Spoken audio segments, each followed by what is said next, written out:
What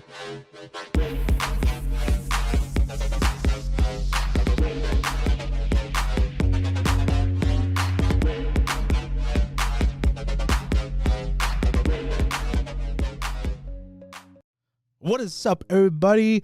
This is Anime Squad Podcast, episode 90. Episode 90! And this is the Christmas special. Woo! Merry Christmas! Last Christmas. I'm my heart. I'm your elf, Omar. I'm Grinch Robbie. And this is your reindeer, David. And this is Santa Josh. And I need you guys to hit that like button so you can light up the Christmas tree. Oh, the lights. And wrap up that comment section nice and tight. Gotta wrap up that bow. And you need to hit that subscribe button so you can have some eggnog. Got a good old fresh can of eggnog. Pass you a fresh eggnog. And I need you to jingle that notification bell so that way you guys can see Santa tonight. Oh, man. We gotta see Santa. Gotta see Santa. Yes. And like always, we have timestamps for your favorite shows of the week. Timestamps. And, follow us on social media, Twitter, Instagram, all that good stuff.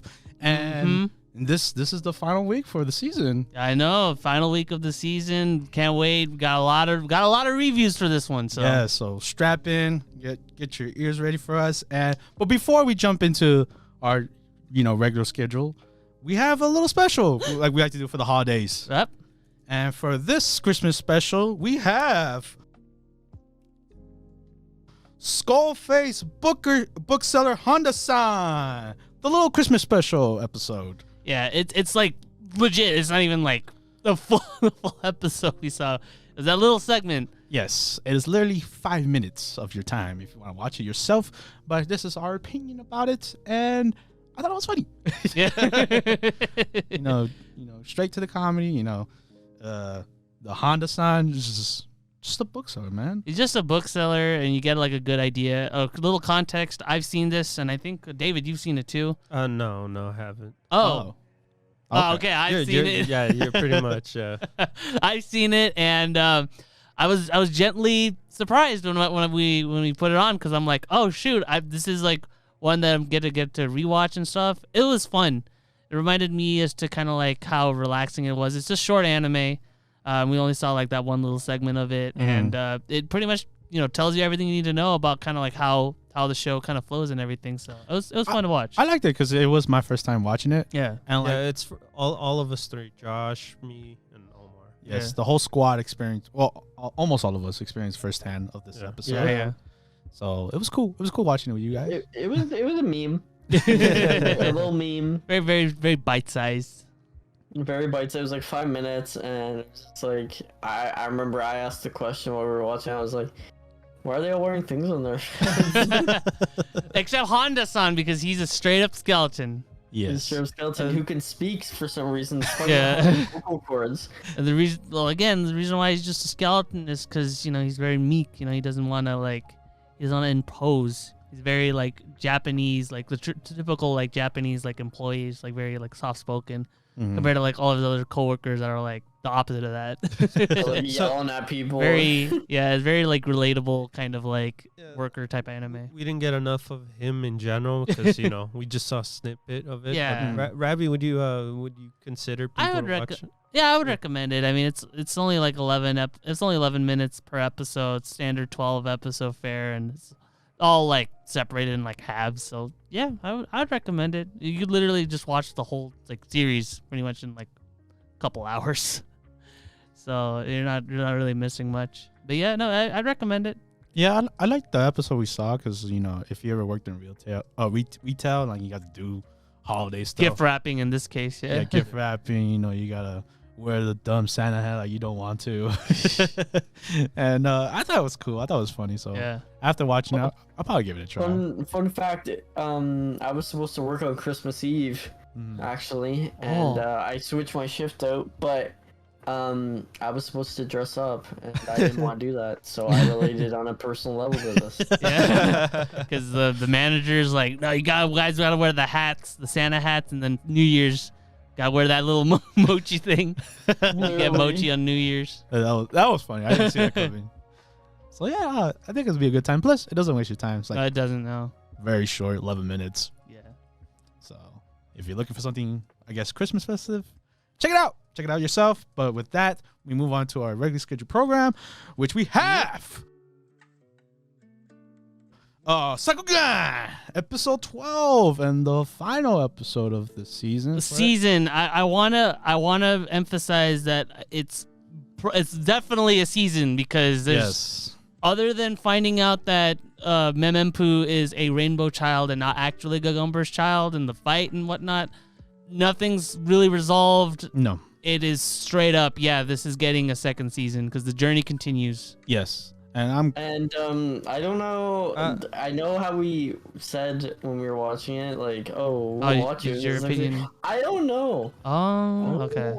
Yeah, well, this episode in particular too, I think hit the nail in the coffin for me in general. Oh, so you guys both you guys are tapping out. But we can talk about it more. No, yeah. And then once we got more to talk about because this episode also revealed, because I'm with you guys on that too, because like my initial like expectations for the show is like it tanked very hard, but especially like with this episode, because I'm like it trivializes, like it basically undermines a lot of like Memempu's accomplishments, because it falls under that whole trap of, oh, you're not even like a human because you are smart because you're a rainbow child. I'm like, why can't we just have like a regular like weirdo kid character? Like why do we have to have them be like a special alien? The chosen one. There was no reason for that. I mean, like, I guess it also explained away that like, oh, why the whole acid thing or whatever doesn't affect her, because her biology is different, so she could be able to. I don't know. I just think it's dumb. Like, why can't she just be like smart? Why does she have to be like an alien? No, this that whole thing. Rainbow and Child. With Gagumber, I was confused too. I'm like, wait, is that not Gagumber, or is this a robot? I'll be honest, that guy who was when he was explaining about the Rainbow Child thing, he just sounded like a crazy conspiracy theorist, like going off. He didn't explain anything. He's just like, rainbow children are evil. We don't like them. They destroy everything. You know what else? But the anime acts like they just explained to you the whole reason behind it. I'm like, you didn't explain anything. Hey, you know what else sucks though, is when they were like, so for some reason the main guy is obsessed over the fact that Gagumber's not your real dad. Yeah. Why is this even happening? He's not even your real dad. I'm like, why do you care? Oh, wait. No. Who cares? What was the one thing that you were really upset when it happened towards the end? Oh, you talking about me? The baddie. Okay, so yes, the bad guy has Gagumber and Memempu like locked down, right? Yeah. And then out of nowhere, I guess when they had the whole speech, he was like, all right, I'll let you go. Yeah! I'm like, what? Yes. How is he going to be like, he's going to be like, I killed children. Yeah, I killed many. I enjoy it. And then he's going to be like, he sees the dad and daughter reunion. He's like, okay, my bad. Oh, yeah, I understand that. You killed children. I understand. Like what? What? I'll give you your last moments. Oh, and then the psycho like killer like girl or whatever. How like he set up a trap that was so obvious, like, you know, with all the bolts and stuff and the floor collapse. I'm like, there, and she's like, oh! Like, dude, she's like able to jump like across buildings and like kill people with her big scythe, like left and right. He's just like, and then he just like does like the dumbest trap ever. And he's like, "Ha, I don't like you," and she's like, huh? What? Me? Huh? What's going on here?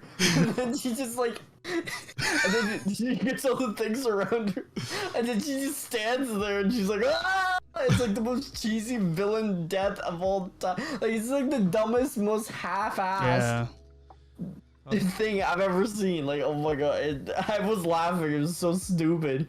Yeah, man. I don't know. When I was watching, I was asking so many questions. Like none of them. And then with Mororo at the end there, when he gets like, and then like, you got like at the very end when he's like awarding Memempu, like, here you go, here's the award for like the good little girl award. And then they're like, we're gonna arrest you guys, and they're like, ha, peace. And then they just like, they played it with like the cheesiest escape plan of all time. They played it off like that ending part, like they played it off completely like a loop on thing. It does feel like a loop on thing. Out of nowhere. Like Mieruko ended up but because it's Sakugan and not Lupin, it doesn't work. It just feels dumb. Yeah, like Mieruko Mieruko automatically just transformed into Zenigata for some reason. Oh, I know. Like he's been just chasing became them forever, right? Terrible.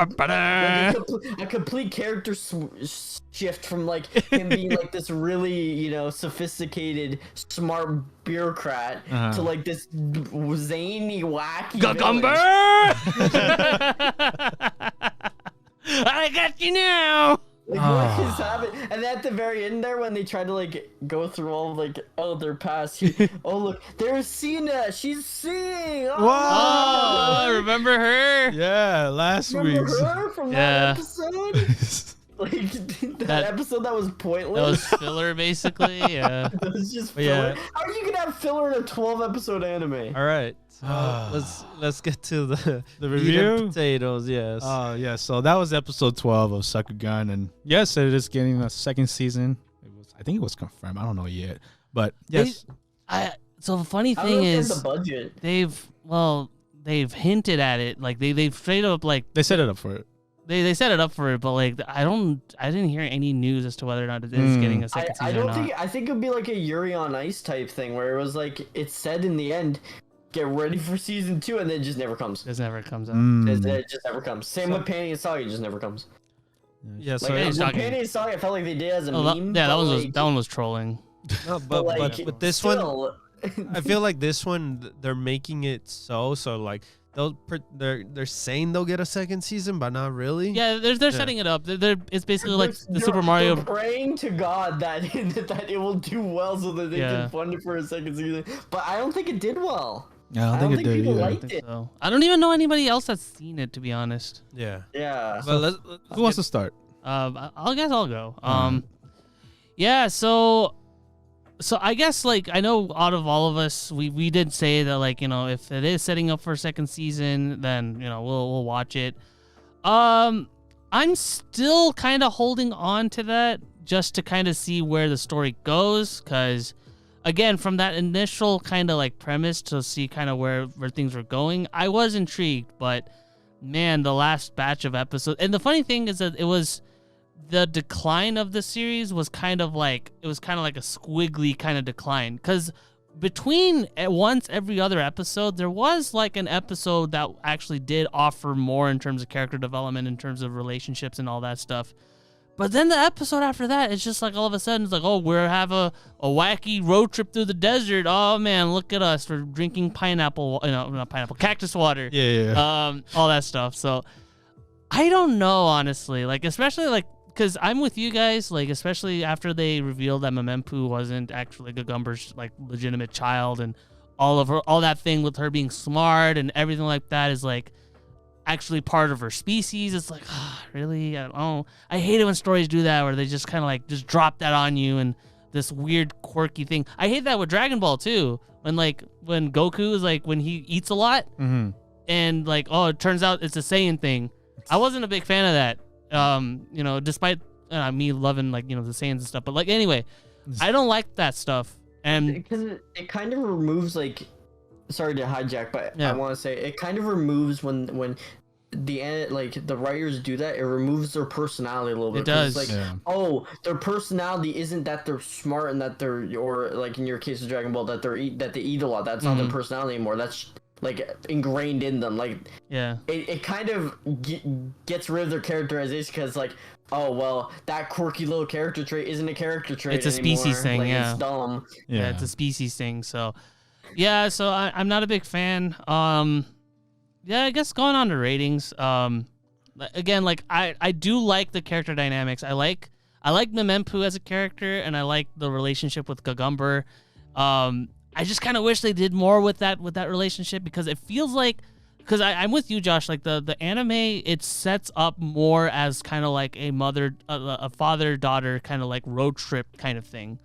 Where they focus more on the character relationships and much less with the world. Because with the world, it's like, oh, we were here in the labyrinth. They don't really show much of it. It's not like Made in Abyss, where it's like you get this grand scope of what this is. No, not like that at all. Like and like again with the characters, like they appear super interesting, and like when they're first introduced, they get a lot of cool things to do at first, but then after that they're just gone. Like Yuri, after his first introduction episode, not used at all. he's around, but he's not getting used. Zaklatu, same thing with that first episode, and then again with her backstory episode where she tries to kill Gagumber. Other than that, nothing with her either. So that's just swept under the rug. Like everyone forgets that even happened. Like it's like a completely different. Like it never happened. Yeah, so weird. So I was really conflicted to kind of like see like kind of what rating to give, because I was like in between a 4, 5, 6, not 7, but just within those three. But I gotta give it a 4. Like it's definitely like it's not even at average, especially with like kind of like what's going on. I'll still check out that second season again, like precautiously. Might not even finish it, to be honest, but I just at the very least I want to see kind of where it goes from here if that ever does come out. But again, like if what you guys said is true and like the season itself didn't do that great, yeah, about that second season might not ever happen. So, but we'll see though. Only time will tell. Yeah. Let me go next. Yeah. Okay. This one, in the beginning, first episode, high hopes. Second, third, it was great. But once there was character development, it was lost. Just like Rabbi said, like completely lost. There was no like, that build up in the beginning just like left off certain episodes. You know, there was. It's so upsetting to see these characters were gonna get developed at the same time they just dropped automatically. And you know the haha shenanigans and all that stuff. It ruined the show itself, especially towards the end, like giving us more information, but like it's kind of too late. Yeah, the season pretty much ended right when you gave us information of Gagumber and Memempu during that time. I'm like, at this point, why even watch the whole show? I get it's like a trip with those two, but if I don't feel the trip at all no more. Yeah. I don't know. It's so irritating with this show at points. Like, yeah, I don't know what else to say. Your rating, I guess. The animation was fine. CGI was all right. Music was great. The only thing that the characters got me back and forth. The connection with them, like kind of diminished over time. And now I'm not even looking forward to a second season. Oh, pacing. There you go. This show had a lot of pacing issues. So much. Even within the same episode, the pacing was really, really off every single time. And yes, I give it my rating's like a 3. Damn. Yeah. Even lower than me. I'm surprised. Okay, I guess I'll go. I might keep it short, honestly. I agree with all you guys' point. I feel like the beginning was so promising, right? Yeah. Especially like the first 3. It was like, yes, Memempu and Gagumber, their character, like daughter and father relationship, we never seen it before, and especially exploring the labyrinth. I thought we were gonna get more time with the labyrinth, but we didn't. The labyrinth was just really skipped, and we kept going back to colonies, which were not interesting. Some of them. You want me to add something? It doesn't even feel like a labyrinth. No, it doesn't. Where are the creatures? We were like in a long road. Yeah. Like I think I even said in the second episode, I was like, it feels like Made in Abyss, you know. What a dumb idea. Yeah, I know. That was kind of my idea too with that. Yeah, but it was a missed opportunity, and I think that's the whole point of this reviewing it. Missed opportunities, and I think that's what upsets us. I just realized, what show actually does this whole concept better, in my opinion? What? Decadence. As crazy as that sounds, yeah.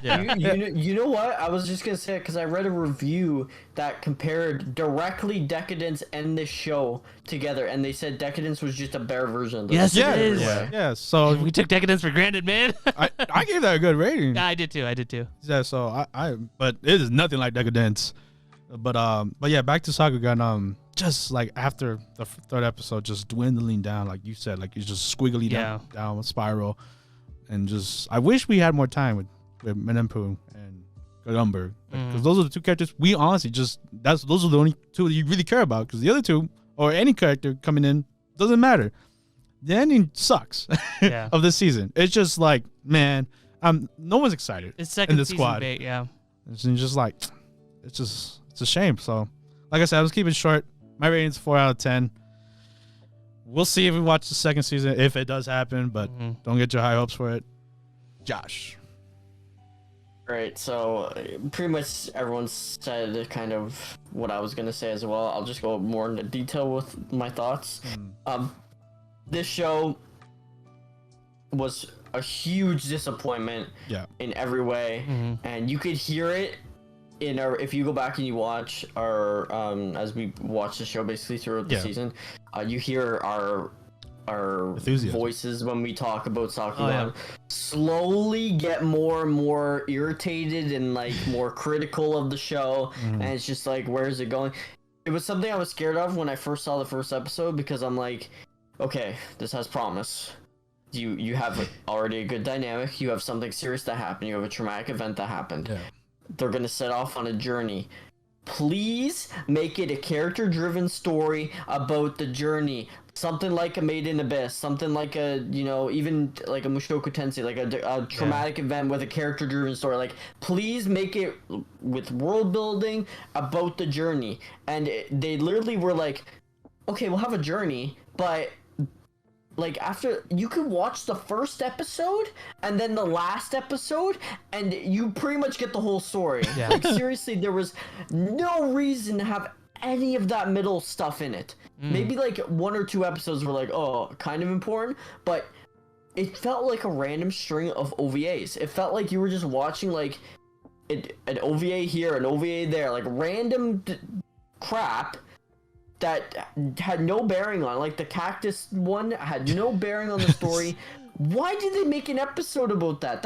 That's something that a storyteller would look at and be like, this is not important. In fact, if they were adapting this show from a manga or a light novel and that scene happened in the light novel, I bet you if it was a 12-episode anime, the writer would be like, screw that, we're just gonna cut that out because it doesn't matter. Why are they showing us this? Or just condense it into like a 1 minute thing. Yeah. Yeah, like a little like thing, and then have like a time skip or something. The thing is, like, they should at least have it separate so it doesn't belong with the story itself. Kind of like what Josh is saying, like, do not have it connected to the story, because then that it's just like it's like an OVA. It's like, oh, if you love Gagumber and Memempu, here's another little funny story with them, or here's like a little short series about their adventures when they were traveling. It is not core to the story.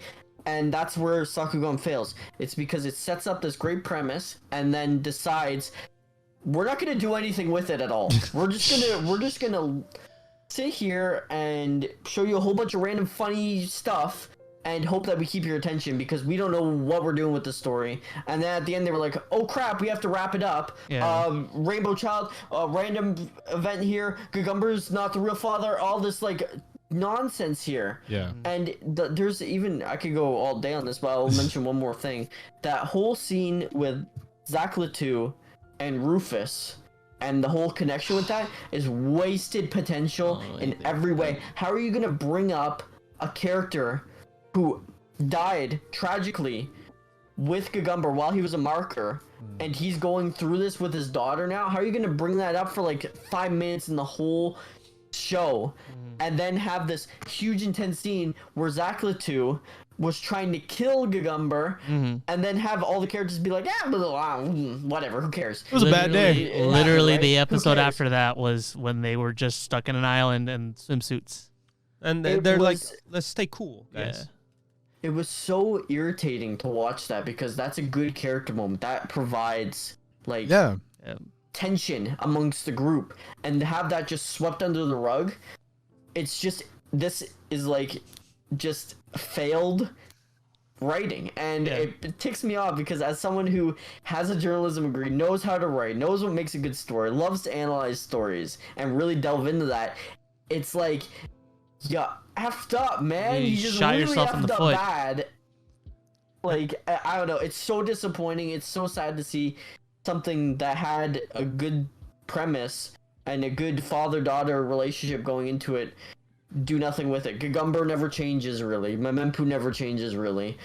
And, you know, like, nobody's like we have random episodes that are dedicated to like Cena, who appears once in the whole story. Like why should she get an episode? There's no reason for it. And what was her purpose? To tell her that Memempu's dream, sometimes you can't always get your dreams, but then the next episode Gagumber's like you should chase after all your dreams. And it's like why is the anime contradicting itself? I don't know, man. I'm done. 3 out of 10. I'm done. I'm done. Oh. Yeah, like a good example, at least what me and Omar are watching, is Lupin. Because you know how Omar... Oh, yeah, Lupin has, like, different stories. But Yeah. at least they go back to the main story of Lupin, of what the whole premise is about. Because even the side stories we get are interesting. Yeah. Like, you had fun with one of them even more. Yeah, and like part 5, same thing. Like they have like a main plot going, and then but they'll take a break from that plot just so that we can have a one-off episode. So you get the best of both worlds in that sense, because you get a best of like old school Lupin, how Lupin used to be, with like just one-off episodes pretty much all the time, and then you also have like a main plot that also like is still continuing from where that left off. But you also learn stuff from these characters as well. Yeah. Even in those one-offs, In the one-offs. If you guys want us to hear more about Lupin, it is on our minis, and that's a better show than this one. But also, Lupin is a longer series. It has more time to develop the characters, and it has characters lasting many decades for you to grow and love if you want all the lore. So if you want something that, you know, jumps around a little bit, but, you know, is an established series, just watch Lupin. Do not watch this. Lupin will make you laugh because it's infinitely better animated, and there's better characters. And if you want interesting. And if you want a story that is similar to kind of like what Sakugan's doing, then watch Decadence too. Yeah, basically. Decadence is amazing compared to this. But with that being said, we move on to our next anime, which is also ending. We have Mieruko-chan, episode 12. Also, I know I gotta be the guy. I gotta be the one. Be that guy, especially after 12 episodes. It's actually pronounced Mieruko-chan. Mieruko-chan. I'm so sorry. I'm hey man, people say different names for different anime. Hey, but that's character development. It is. That's character development. But with that being said, episode 12. How did it end? Oh man, pretty good. It did. I actually like this ending. It basically concluded last episode. It did. This one actually concluded a story. It more or less. I didn't think Mieruko-chan would have a story. Me either. It's so weird. Like this and Sakugan are like flipped in my whole thing. Because overall, Mieruko-chan was just a completely amazing package. But yeah, going to the episode though, it concluded a story. You get more out of Miko herself and just her like just accepting the you know ghosts and everything, and it just left you feeling like just really good. Oh, and then the fact that the teacher I was asking that questions like me, you know, what about that actual legitimate like cat like murder or whatever, and they actually did find it. Yeah, they actually found the cat murderer. Yeah, thank God. It. And you know what? It's crazy he played because Batman. it's like, you talked about it, and I thought, oh, dude, this anime's not gonna address that. They're not gonna remember. No, that. they did. They remembered it. Yeah. He had to play Batman for that. Yeah, that was cool. Like, I think even in the episode where it's like, lady, I don't want your cooking. That was so weird.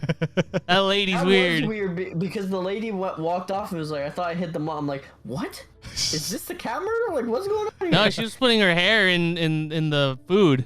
Yeah. She was being weird. She was being really weird. Very weird. That's why he was throwing it in the trash when we saw that. I love those kind of scenes where we get snippets of it. They connect right back into it.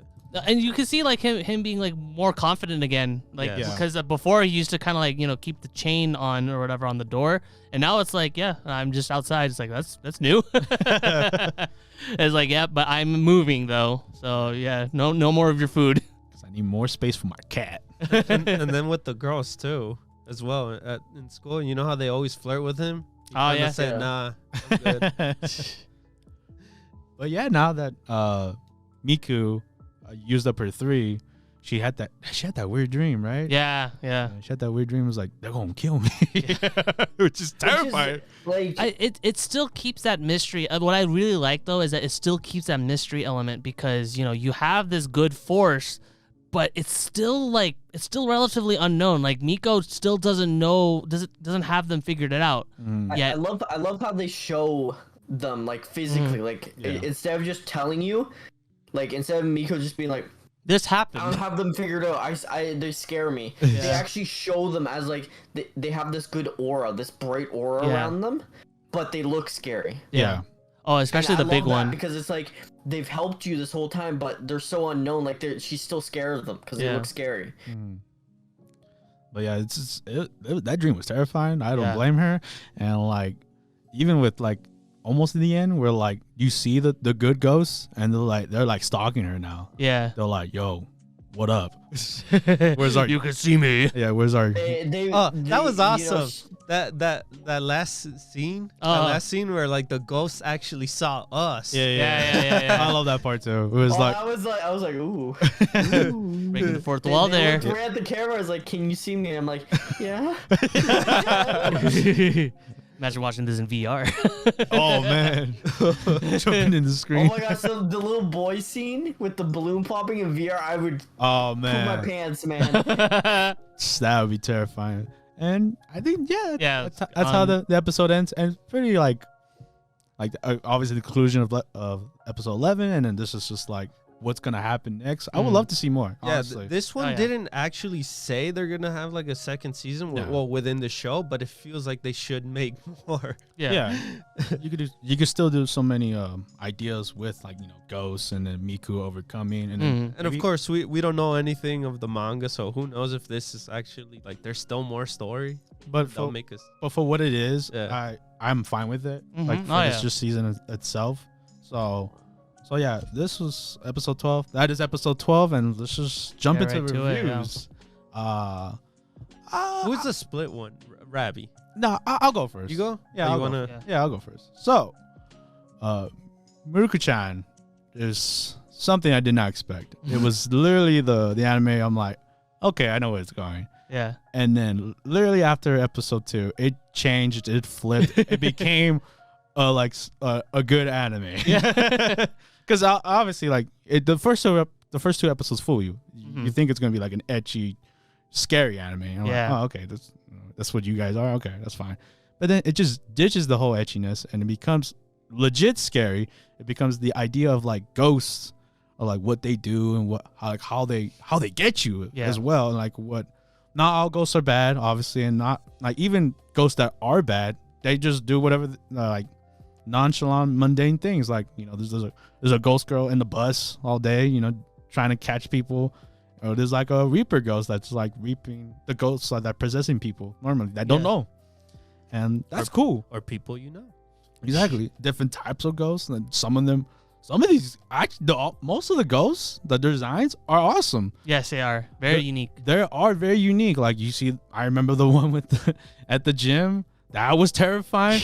Or in the tunnel, I was like, oh my God, these creatures are legit terrifying. Or like Josh said earlier, the balloon boy got us all. Yeah. That was the most terrifying thing I saw. And I don't blame Miku for, peeing herself at that moment.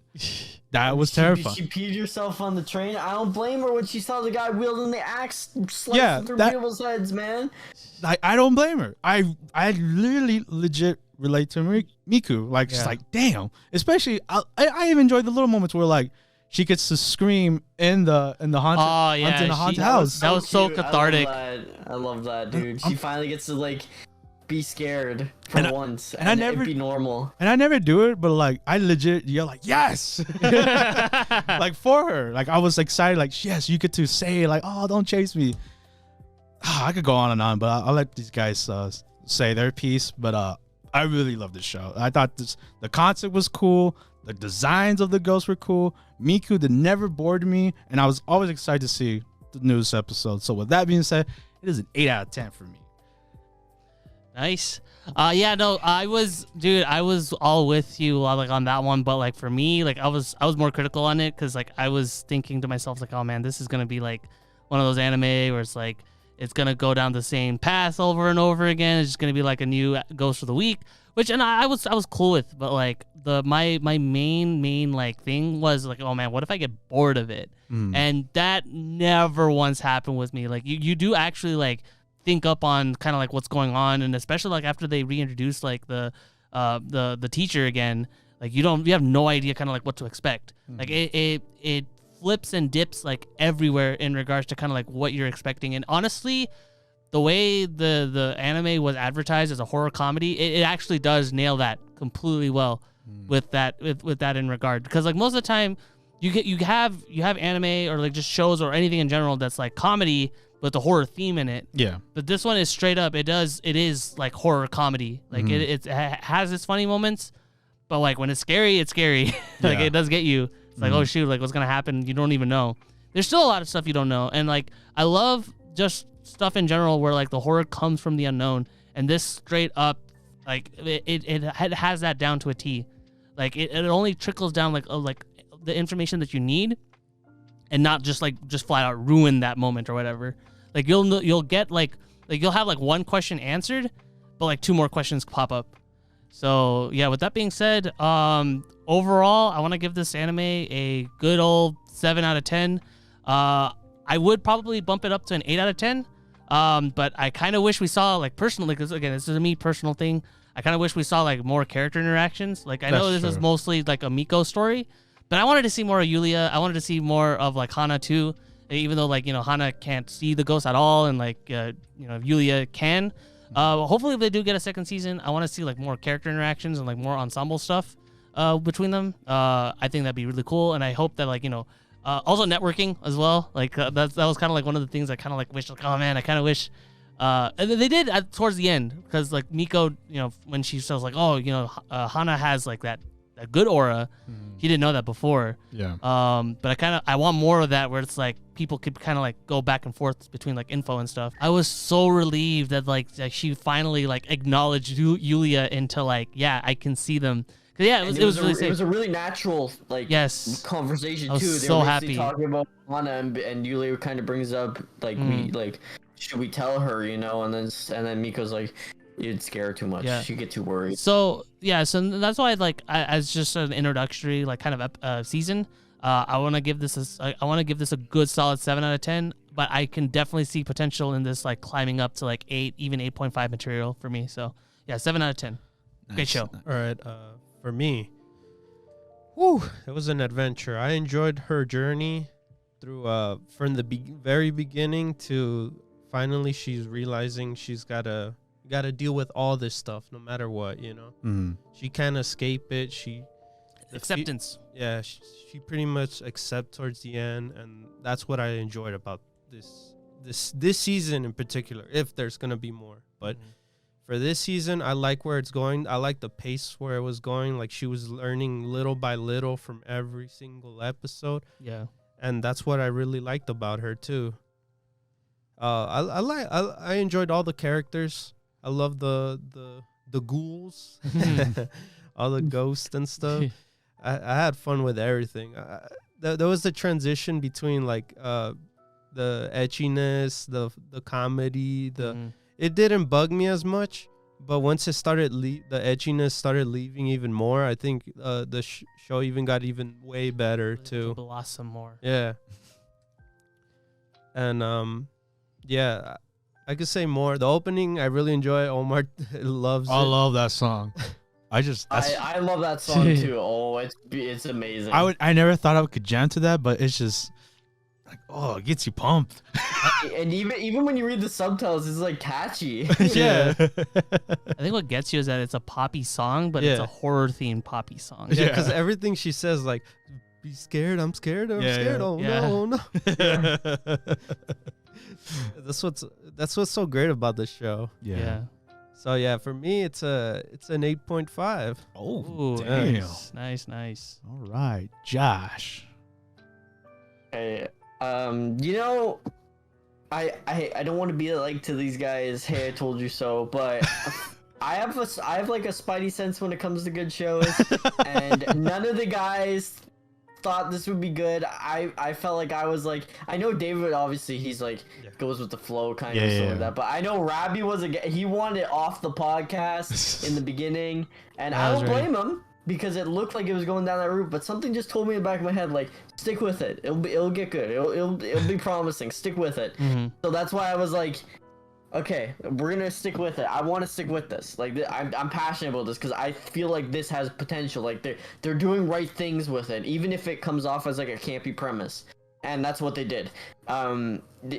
The first 2 episodes just fool you. Like, it's a total red herring into thinking this is gonna be like some generic, ecchi, goofy, dumb, stupid comedy where she sees ghosts and they do wacky stuff. And that sometimes happens, but it's a lot more serious than that. We see Miko really kind of lose herself a little bit. She becomes really panicked all the time now. She has a lot of anxiety now, and she kind of hates her life, I guess. Like, you see her, she has this dead expression on her face. Like, she has no light in her eyes anymore because she sees them all the time. They're everywhere. It's like, if you saw horrible things every single day of your, like, grotesque, like, graphic, awful things every single day of your life, like, you would get so desensitized to it that you wouldn't be like, you know, like Hana, basically. Yeah, like everything is amazing in her life. Maybe the that's littlest things. that's Going what to kept her. get bean buns is like the amazing thing. Oh, butt buns or whatever. Yeah, butt buns. But Maybe it's an allegory for like how overexposure desensitizes the youth.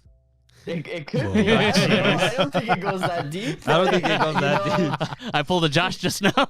Yeah, you pulled a me. It could be very well, but I think that this show just it gives you something, but then it blows your expectations by like, seriously, I thought even in the beginning I was like, dude, this even looking at the first synopsis, I'm like, this is gonna be kind of doo-doo cheeks. I'm gonna give it like a 2, and I'm gonna finish it, but it's gonna be a bad rating. Yeah. And I was pleasantly surprised that wasn't, because it actually cared about having a story and stuff like that. It's not free from criticism. I have probably the harshest score of everyone here, but I think that for what it was, you know, labeled as like an ecchi comedy horror, I think it went above and beyond in quality terms.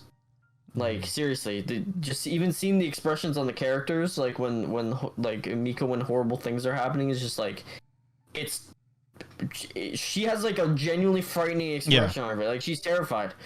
And the monsters are beautifully animated. There's no CGI, and I'm like, oh my, that's amazing, because usually studios, they just cut costs and they're like, oh, just CGI the monsters, whatever, they're all grotesque anyways.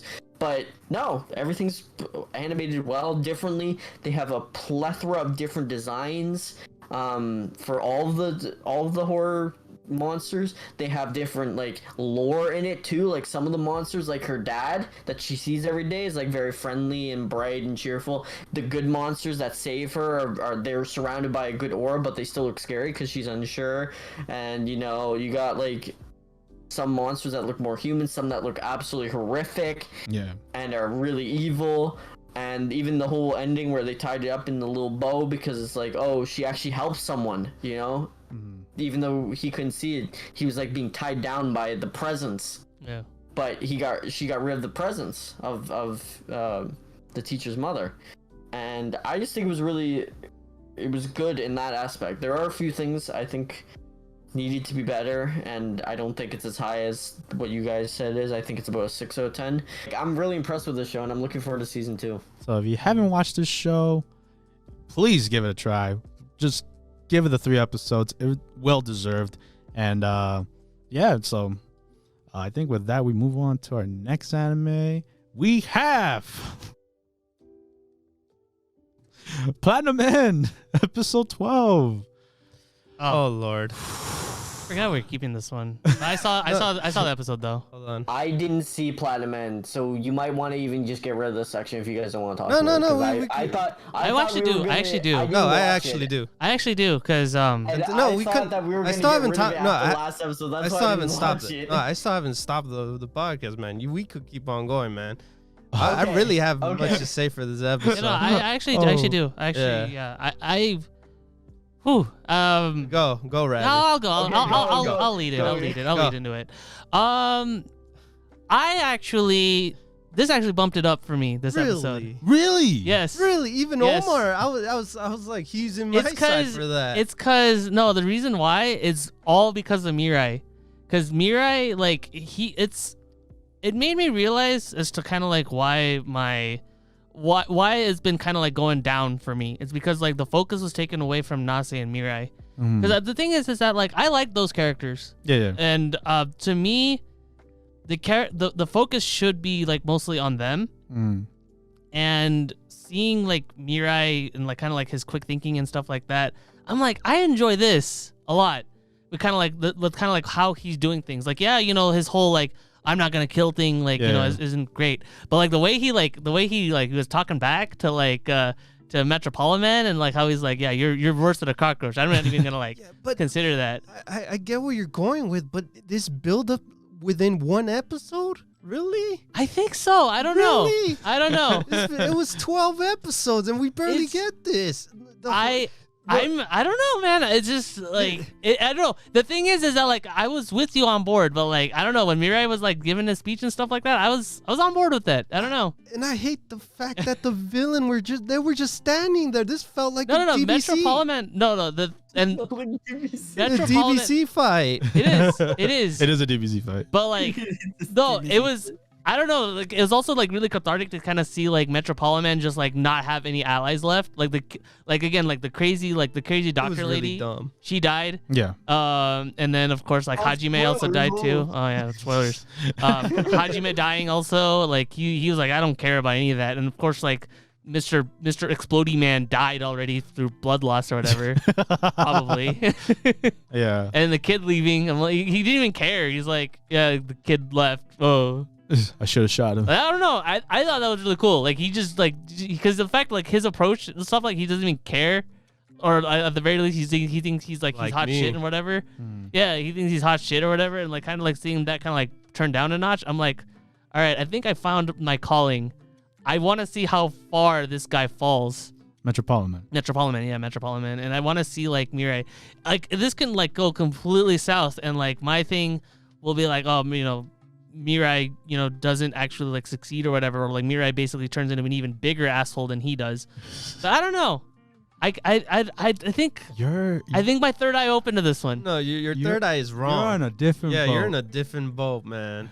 I know. I have a good feeling about this one, but the thing is that like objectively speaking, this is not great. I know that, but I was entertained, man. I was having fun. I love you, man. I love me too. You, and I respect your thoughts because you're a smart guy and you got good thoughts and stuff like that. But honestly, it's not for everyone. It's not for everyone. No. I'm not saying that. I'm just saying honestly, just say that it's a guilty pleasure. Like that. At that point, yes. This show does not hit, man. It's bad. No, I never denied it. I never denied it. You know, you're on the mark with that one. You're on the mark with that one. But the thing is, the thing about guilty pleasures though, and this is kind of going off tangent a little bit. I don't really feel guilty with the stuff I like. Hey man, does that make sense? Hey, that's you, man. Like if I like Platinum Men, man, I'd be like, I don't know, man. It kind of goes back to my values. No, it kind of goes back to like, you know, people make fun of you for watching anime and like, you know, you don't like. Okay, no, I see where you're coming from. Yeah. It's like all right. It's a show that I get it. Like you need to own it. Like you're like Gigak. Like he's like he owns it, right? He owns when he thinks something's bad and he likes it. But like I can't do that. Like I could say, oh, Parliament's entertaining, that's fine, but man. I can't be like I like it. Like that's what I'm saying. I like it. Like it's not even a guilty pleasure thing for me because, like I said, I don't really believe in that stuff. We got that. Yeah. I'm legitimately enjoying, especially with that bit. I'm like, oh shoot. My mind's elevated now. I appreciate your opinion, Robbie, and I see your points. But honestly, I'm gonna counteract that and I thought it was really boring, bro. That's fine. That's It fine. was boring. Because That's fine. I do see this whole shonen thing, right? Like they're everyone's talking, and it's like, and like, but nothing's happening. Yeah. Like they're just, Mirai, like I get his ideas, but it's boring to watch. And I was dumbfounded at how bored I was, and I'm just like, Hajime died. Okay, cool. No one cares, right? No one cares. No one cares. Dr. Lady dies. Metropolitan doesn't care. Why do I care? No, you're right, dude. You're right. You're right. You're absolutely right. And then the cancer I guy. don't care. Honestly, I didn't even watch this episode, and I got the whole thing already. No, you got it. Why do I care about anybody in this show, dude? You shouldn't. I'm not saying you should. But the anime does want you to care. No, the anime does want you to care. I get it. But like, I don't know, man. I don't know. Hey, man, it's like people that like sword It's art. your taste, man. It's your Go right ahead. Sword art. I don't get it, but No. people love it, right? Like again, the thing is that I was with you guys on that one, but it's just that when the Mirai speech kicked in, I'm like, You're on That's board. one sold. speech, that's one Robbie. speech. Yeah, you got me. Hey, man, I would love to hear your you- opinions on the minis. It's funny because you said, "Oh, Sakugan's like up and down roller coaster, but it's like bad." But then you go to this show and you're like, "One speech hooked me, man." Yeah, it did, it and did. I'm like, maybe one speech in Sakugan hooked me for like 2 seconds, and then it just went bad again. The problem though is that like I never really doubted Mirai's character, if that makes sense. Because like Mirai, what makes him work for me is that like he's a non-edgy character stuck in an edgy anime. Because like he pretty much also questions, it's like, what's even the point? Like, I'll take you to the justice system. He literally is actively against the whole edginess of the show. I know, and that He's- was He's not he's a new like- character though. There are characters that are like extreme pacifists. Like Give me in some Trigun, MC MC is an extreme pacifist, but that's done well. This one, But he's Trigun literally, is like, Trigun's he not an sits edgy there anime, and though. He watches all his friends like get injured or die by this maniac psychopath, and he's like, I can't kill him. I can't, even though he has the power to in his hand he does. to end it all and save everyone. He won't do it. And it's frustrating as hell to watch because it's like, dude, just It's not that bad. It's not that bad. all right. I think what he said too. The most dumbest thing was he was just gonna take him to jail, and then It's not dumb. Yes, I don't think it is. because the bad guy literally said, "Hey, I'm gonna just hit him with the red arrow. Yeah, red the arrow." arrow. Yeah. I want to see it happen. Oh my god. You'd rather just watch a show that So yes, Lord. I actually do want to see Metropolitan Man get taken to the justice system. You know what? Check the show out completely. Give it through us in the minis. You could have that show on your own. Please. Oh, if you guys want to hear Robbie's opinion, Robbie's opinion. tell him. Just Right? Robbie. Yeah, I didn't expect to blow everybody's mind on this. That's You crazy. did. Yeah. You did. And whoever's hearing this, if Robbie blew your mind, we're with you. Like Or I if you said, enjoy Or you're it, with I you're with Robbie.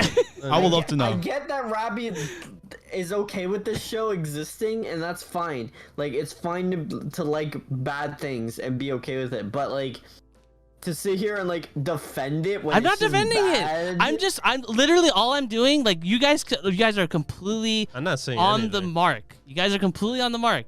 That it's boring. It's I hate them. I don't want to see that. That's fine. It's just something. I'm just expressing what I would be down to see. That's it. I'm not defending the show. This show has every single right to be criticized for what it is. Again, objectively speaking, it is indeed like a 1 out of 10, whatever, 1 out of 100, whatever. 1 out of 100. That's crazy. But I think this kind of just goes back to just personal taste. You kind of like Yeah. see what Yeah, you no, want. no, yeah. That's all I'm saying. Yeah. That's literally all I'm saying.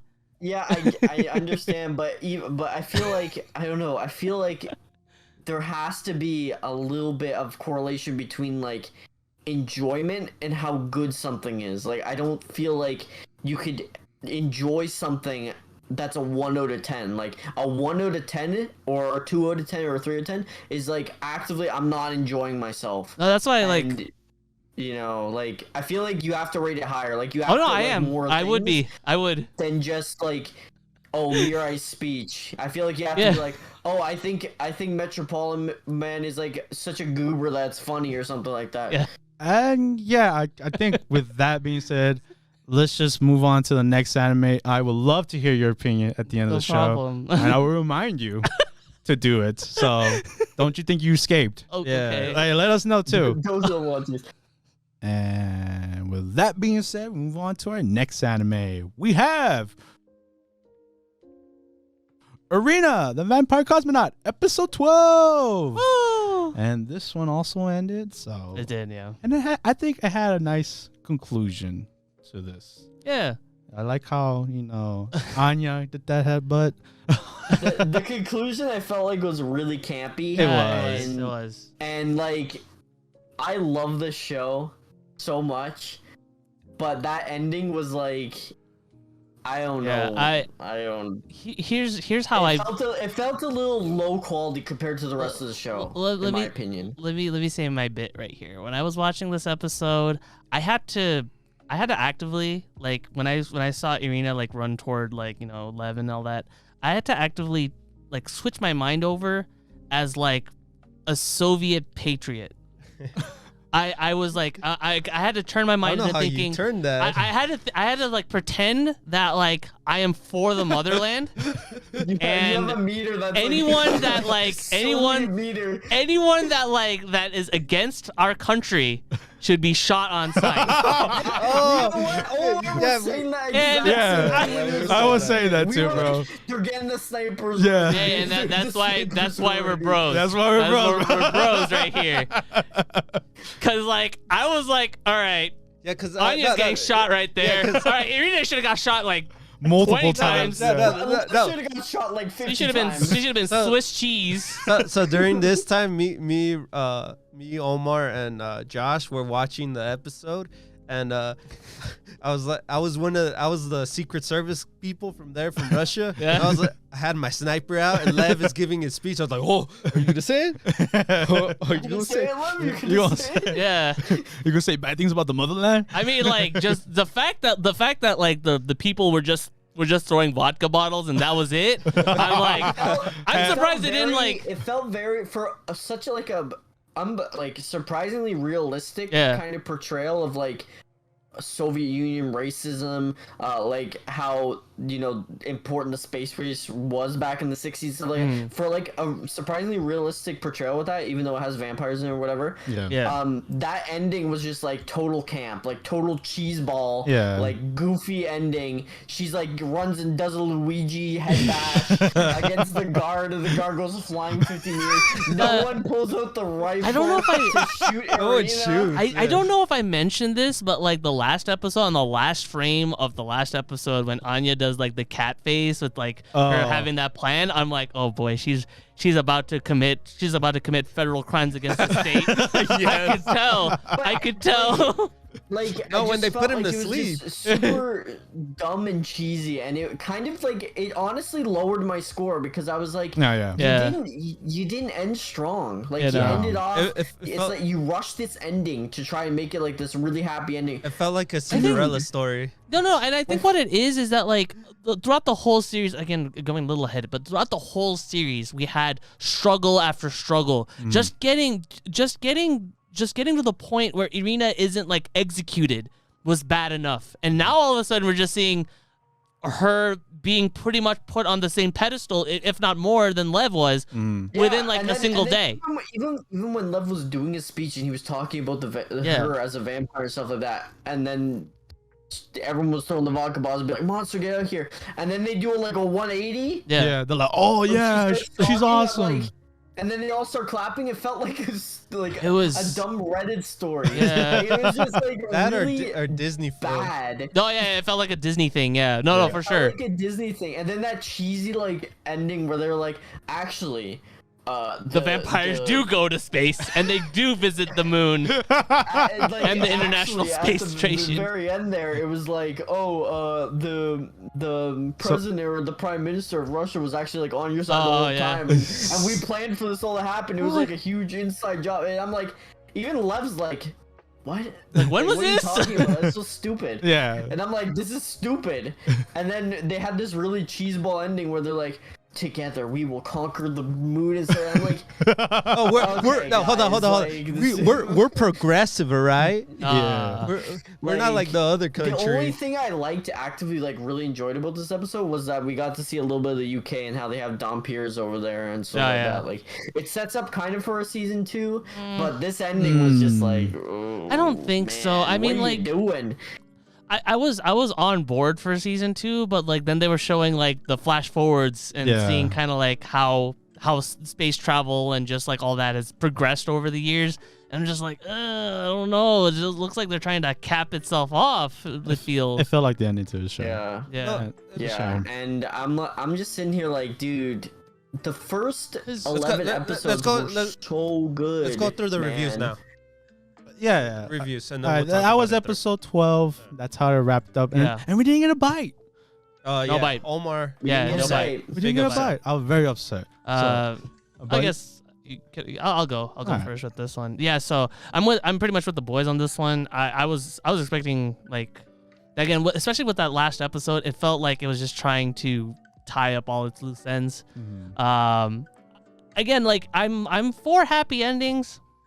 This one just felt way too convenient. Yeah. Especially like, you know, and that's another reason why, like, because at first I was thinking, oh man, we're probably going to get a second season. And then after this episode, I'm like, no, probably not.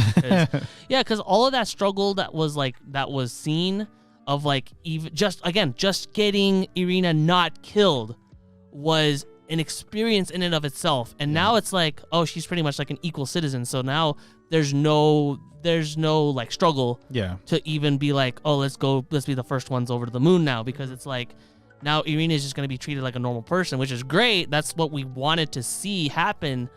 But I don't know, like I felt like there should have been more of that thing. It's so weird because, like, again, I'm talking about the whole series as a whole, but just that last episode just was like, oh man. No, that's why I always say, and like every time we do reviews, the ending's always important. It is very much so, because like if the ending didn't exist in its current state, I would have given this like 7.5, leaning on towards an 8. Yeah. But as it is, again, I love the character. I love the dynamic between Irina and Lev. It was definitely, you know, I denied it at first, but it was definitely leaning towards more of a romantic experience.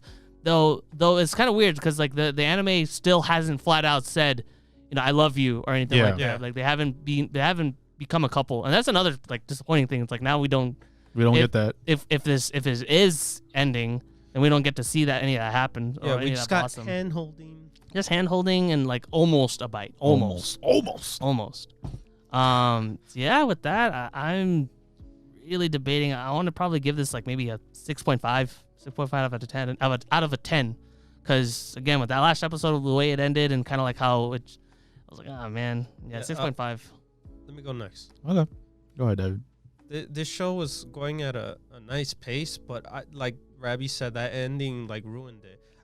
They should have at least went like Romeo and Juliet on the ending. At least them both dying together. That would have impacted me more. I was on that mindset. Yeah, they both got shot. Yeah. Yeah, no, yeah. It would have been nice. It would have been a nice ending. It would have been upsetting, but that ending did not like succeed. Where their mission to go to space and then reveal this that you know a vampire made it to the into space. It got so pushed so fast that by the end of the episode, I'm like, oh, great, all right. Those 10 episodes or 11 episodes I saw, I guess we got the story there. So, yeah, I think animation wise, it was in mid. It was a mid. Yeah. At times, that last episode got to me a lot because I just see the crowd shots. The crowd shots, and it just looked like pure little dots and polka dots. And stuff like that. Did you guys rewatch that disappearing bird though? Oh my god, that was a lot of disappearing faces too. Oh yeah, that's true. But yeah, so and iffy. I give it a 6. Okay. Yeah. I guess I'll go. It was a weird concept, right? Yeah, very, very much. Vampire going to space, becoming the first one, in Soviet Union, of it. That last episode was basically that premise. Yeah, basically. And like from when we saw the beginning, it had so much like going for it. Like characters were spot on. Lev, Irina, amazing. Supporting characters, Anya, and like the general, cool characters. But like literally, I always say this. Like I even said it in this one. The ending matters. Like the ending, it affects how you feel, how everything was wrapped up, and how much thought they put into it. And you can see in this ending how quickly they wanted to rush this. They were like, "Yo, we gotta wrap it up. I don't know how we're gonna wrap it up. We didn't get a green light for second season, so let's just do Disney ending. Let's do it." And it's sad. It's sad to see. And like other than my I wanted to buy for me as a viewer, like they should have been in a couple. They should have. They should have like gave a hug at least. Damn. Yeah, because the beginning of the series, I was like, oh, if they stay as like just business partners or whatever, then I'm fine with that. But you guys were like, no, they're gonna be a couple. Yeah, and just like that's upsetting, and especially Josh. But like David said, the animation it can hit and miss. Like there's for I think it's the first time the studio doing. Yeah, it's the first time studio. First time. Good job. Like honestly, like making an anime is not easy. Yeah. So, but hopefully in the next project. They come harder, they come stronger, and that's all. Honestly, I'm gonna say like the studio did a good job for their first time. Mm-hmm. Oh yeah, especially with the story. It's just hopefully they learn from the ending and they don't end up being like a Wonder Egg priority or, God forbid, a Promised Neverland second season. But with that being said, I give it a 5.5. So, do I recommend it? No, I wouldn't. But the premise was unique. It was unique. It was unique, and if you heard us all the way through, then go ahead, give it a try. See what you think. And Josh. Okay, now I've been praising the show since the very beginning. You are. I think that the ending, while disappointing and not how I would have wrapped it up, I feel like it doesn't take away from the show, as like what it did for those first 11 episodes. I feel like that's a result of, like Omar said, not getting a green light for a second season. And it makes sense. This show is from a light novel series that isn't very popular. And this light novel series is like, it's still ongoing. Like, it's still going. Like, I looked up into it after, and it's still going. There's many huge, there's like 15 volumes or something like that. And, but I feel like this is like a first-time studio, and I feel like the ending was a result of that. Like, hey, we need to wrap it up in case we don't get greenlit. Something like a, like a Dean's Day night or something. Just like a, hey, we gotta throw everything in case we don't get greenlit. Like, just get everybody's attention so that it has everything in it. And I don't blame them for that. Like it said, it's the first-time studio, and they're not gonna bang on, get it right away. But I will not, and I refuse to let that impact my feelings on the rest of the show, because this show nails everything for the first 11 episodes. It nails characters. We have Lev is a great character. He's like he's not he doesn't feel generic ever. He has passions, he has strengths, he has weaknesses. He fights for the little guy, he wants people to be fair, but he also loves his mother. Like, he's a complex character when it comes to that. And Irina, I love Irina because she is also a complex character. She has all these mixed feelings. She likes Lev because he treats her right. He treats her like a person and stuff like that. But she has the inner conflict of, I hate the people who did this to me. I hate the people who destroyed my family, who trapped me in here, who used me as a test subject. I hate them and stuff like that. And you kind of get that the way she acts in the beginning. From like, oh, I want to keep my distance. I don't want to get too attached to you, but I will maintain a cordial relationship. It slowly develops. Like, the relationship between them slowly develops into like this actually really cute romance, because she does start to let her guard down. She, they have lemon seltzers together. They have the wine together in the bar, and it's very like nice progression. Lev never feels like he's a forceful character on her. She never feels like it's forceful. It's very natural. It's like when someone when two people like each other, it's not often said where it's like I like you, you know, like it's never like that. It's like flirting, and they do a lot of flirting with each other, especially Arena. She's always making jokes, teasing him, making snide little remarks in the back and stuff like that, and I love that. That's really natural and really nice to see in an anime. They know how to do a relationship properly, and that's what I enjoyed seeing that. Aside from the actual characters, the story is unbelievably unique. It is one of these stories that's like never thought it would work in a million years, but they do it with actual care and grace, and they have like they did their research on it. Like it actually feels like the Soviet Union there, you know, the whole space race where they wanted to be first. America was first in the timeline, but here the Soviet Union was first. And no. It was Soviets were first.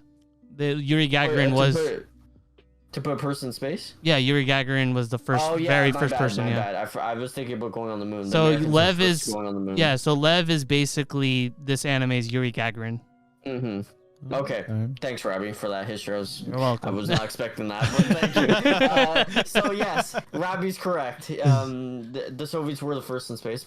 I'm wrong, but I like how they did it. I like how they incorporated, you know, this kind of side story, like alteration of history, but made it still realistic. Like how they had to do all the training. The training was really realistic. You know, the G forces and the sauna training and everything like that. It was rigorous to prepare for such a crazy thing at the time and stuff. And it's good because it shows like the proper test procedures and things like that. Aside from that, I think the music is fantastic. The music feels like I'm in Soviet Russia in the 60s. Like it's very like, you know, it just has that atmosphere of like communism, I guess. I don't know how else to describe it.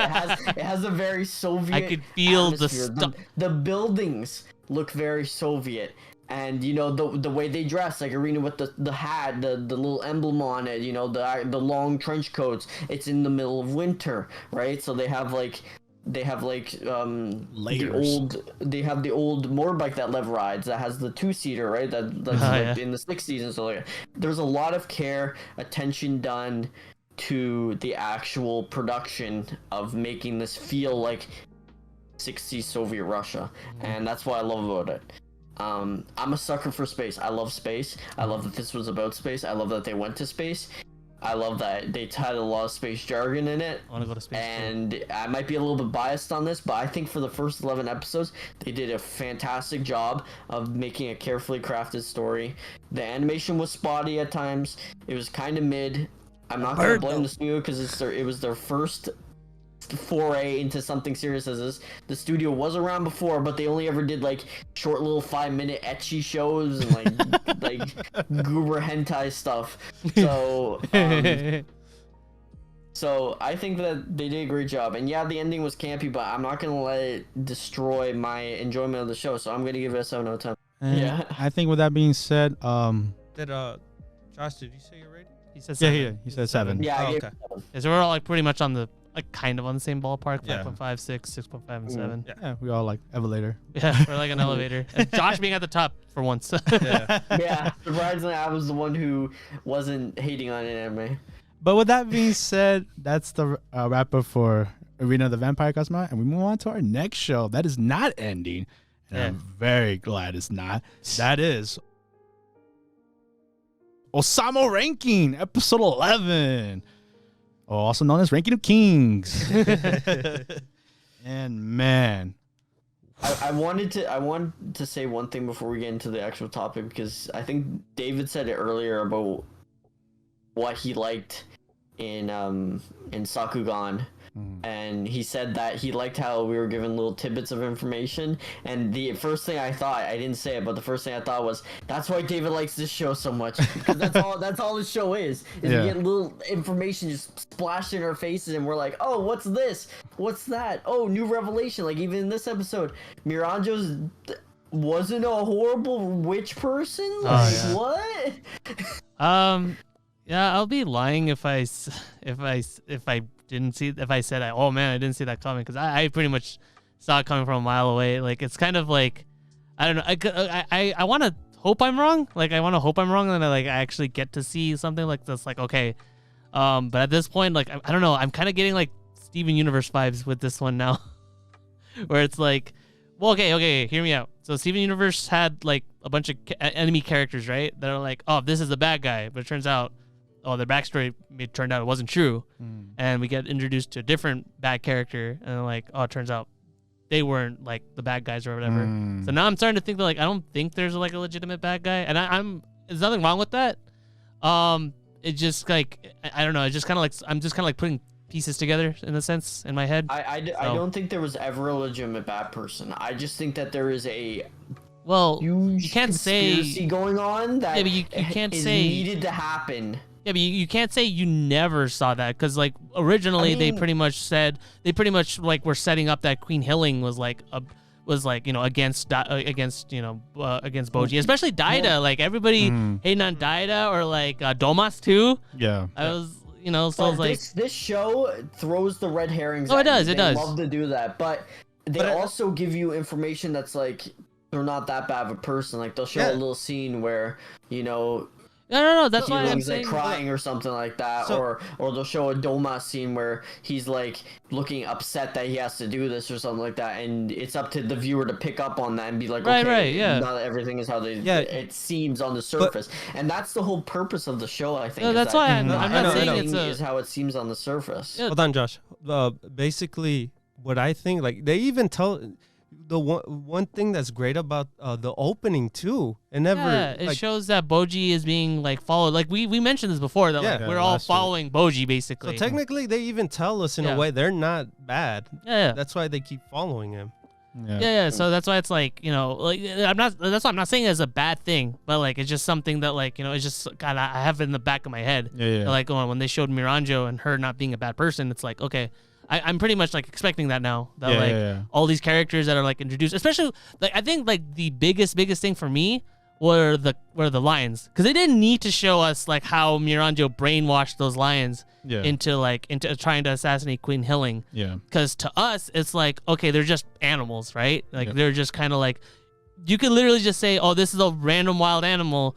Go at it. But no, they actually took the time to be like, no, they had their families. But Miranjo went out of her way to brainwash them into doing this.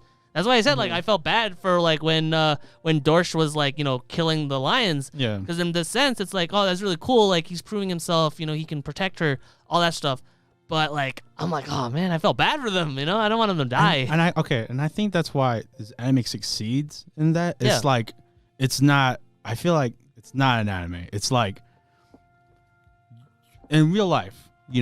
You like to pick a bad person, right? Like, this person's evil. Like, there's nothing great about him. And then you notice, like, it's just a regular person. It's like so many layers to like a person. And this anime gets down really well. Like Miranjo, for instance, like again with this episode, we see that Miranjo was completely wronged against. Like when they said how her hands were cut off and like her face was like skinned off. Like that was legitimately horrible stuff that happened to her, and like it pretty much justifies as to like why she's doing what she's doing.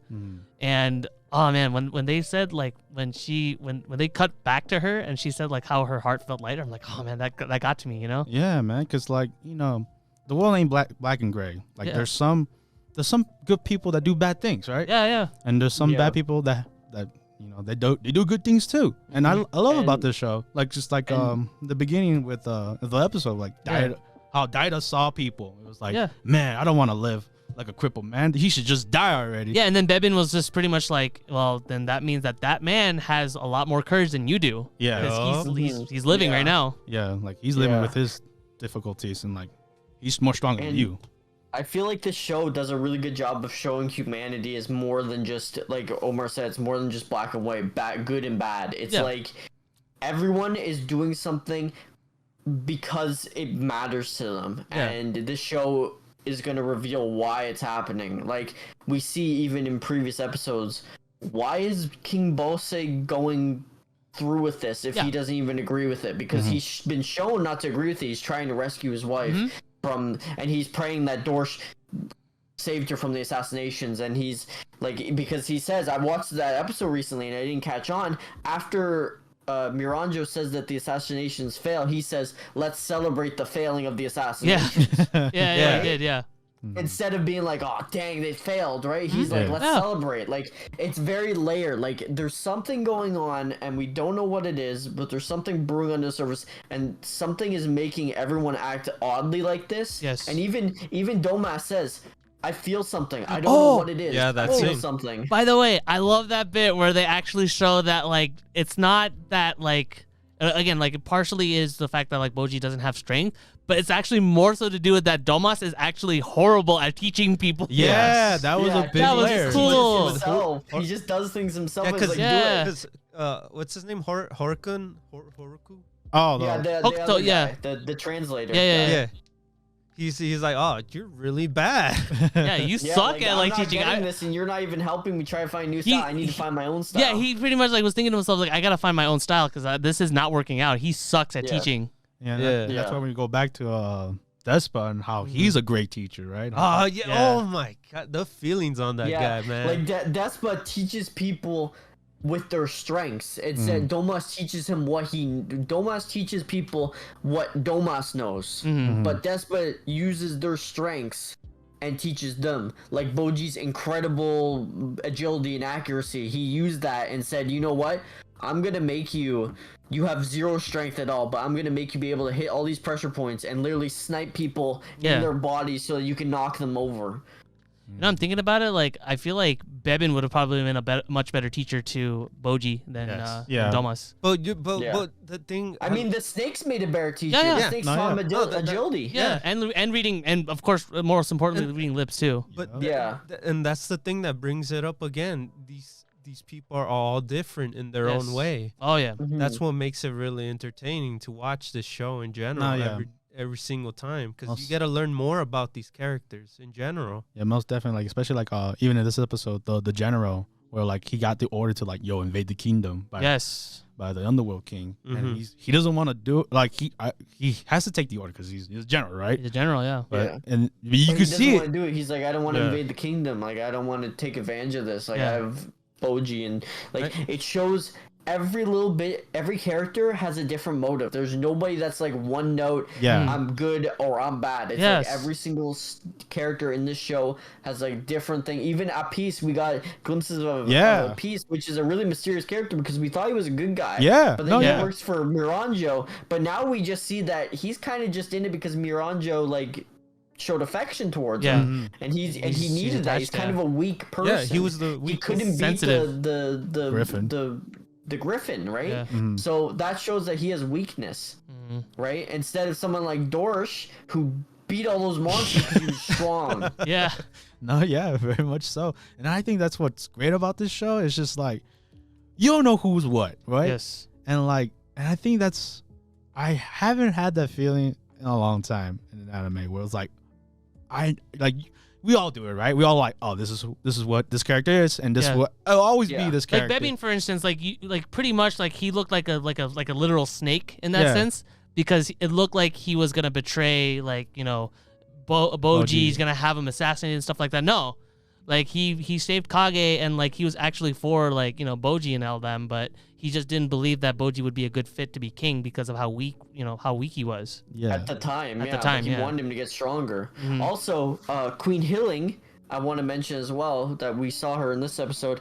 I like how she's shown as like in the beginning or even in the last few episodes, she's shown as kind of like meek, bossy, kind of just like I'm a queen and stuff like that. But ever since the incident with Bose, and it's shown that her personality is very strong-willed. Yes. She's leading the charge. She's on the horse in all the armor, leading everyone. With that blank horse stare that horse has. Sorry, I couldn't get out of that one. She's leading everyone to the castle to help save Daida. Like, she's got it in her mind that she's going to be the one, right? Yeah, because it's awesome to see. Yeah, because she's out now compared to just being the queen herself, just staying at the castle. Yeah, you can't call her just a snooty queen anymore. Yeah, no, definitely not. No. And like, I like where this anime is going now with like, the prisoners escaping. We're getting more especially characters. One particular that like prisoner. Even Desha was like, What? No, that's Yeah. not good. Yeah, that guy's. Yeah, he smells like death aroma. This is like a really subtle thing, but I'm really happy that like when the guard was like, "I'm so sorry, boss." Like, no, this isn't your fault. This would have happened. Yeah. Oh, crocodile. Even this Yeah, crocodile. This scary looking underworld guy that should be like bad because he's like in the underworld, he looks evil and stuff like that. He treats his guards with respect. Like he could have beat that guy's ass for letting him go, but he said it's not your fault. It's someone else did this. Or imagine if Frieza was there. Well, what do you think he would have done? Oh, he would have killed him. Just blasted him. Yeah, to smithereens. Like there's no black and white characters. Everyone has like multi-layered characterization. It's his kingdom, so you true. know. He rules it how he wants, and that's how he's doing it. Yeah, not like how like not all the prisoners were shown, but we were told of their names and what they do. But Oken was the one who was like, and you saw his design. That is a scary looking dude, strong dude. He's just in armor. He's just a stinking armor soldier. But he's just Alphonse. But they were hyping him up as the strongest swordsman in the entire world, pretty much. Yeah. So that is scary, and they got Bose captured. Right? They got him, but Bose and King Daisba, he's just going along with. He's chilling, right? Yeah, he is. He's just like he's looking chill. You know what's crazy too? We haven't they have talked about the ranking of kings. It's barely mentioned. It's barely mentioned. Like we only know that like Bose was number 1 and Desha's 2, and Daida originally was like 91 or something like that. No, actually, Bose was 7. Oh. Yeah, it was crazy. Think about it. Like you would think it would be number 1. And the only other thing that we've seen that's kind of like ranking is when Bose asked who the strongest man in the world was, and he saw Boji in the mirror. Mirror on the wall. Who's the strongest of them all? So I like that they don't push it too much onto it, but we'll get it eventually. Yeah, like we'll get it. Yeah, exactly. We're gonna get it. Like it's gonna happen eventually. So, like we're done the first core of the story, so we're gonna move on to the second part of this anime, and you know what? We're all excited. Oh, most definitely. So, yes. Can't wait. Yeah, we cannot wait, and there will be no new episode next week, but it will come in the new year. Yeah, but can't wait though. No, cannot wait. Cannot wait. I want it now. No, can't wait till next year. Like I say every week, I just put on the next episode. Gotta wait till next year. Yeah, unfortunately, it's only like And with that being said, we move 4 on. days. Move on to our next anime. We have 86 season 2 episode 10 or episode 21, and this is now I want to preface this because I don't know if you guys know about this, but I think that from what I've heard, this is okay, hold on, let over. Okay, yes, we've heard that news, and it is confirmed. What? That 86 that's really is going to be delayed until March. Why? Wait, what? Why? I don't know. We don't know. We don't know. But it was confirmed. But there's 2 more episodes left. I know, but we're delaying it. You're delaying it? Yeah, they're delaying do I it. gotta beat you up? Yeah. Omar's delaying it? Yeah. So how am I gonna get you to release damn episode? Hey, I'm sorry, man. So until March. You're just holding a hostage. Yes, I am. That's so sad. I don't know what is going on, why they're doing this. This show has been delayed to high heaven. I don't know if it's just production. I don't know if it's... I'm convinced. I'm convinced this anime right here, this particular like season of anime, 86, is one of us.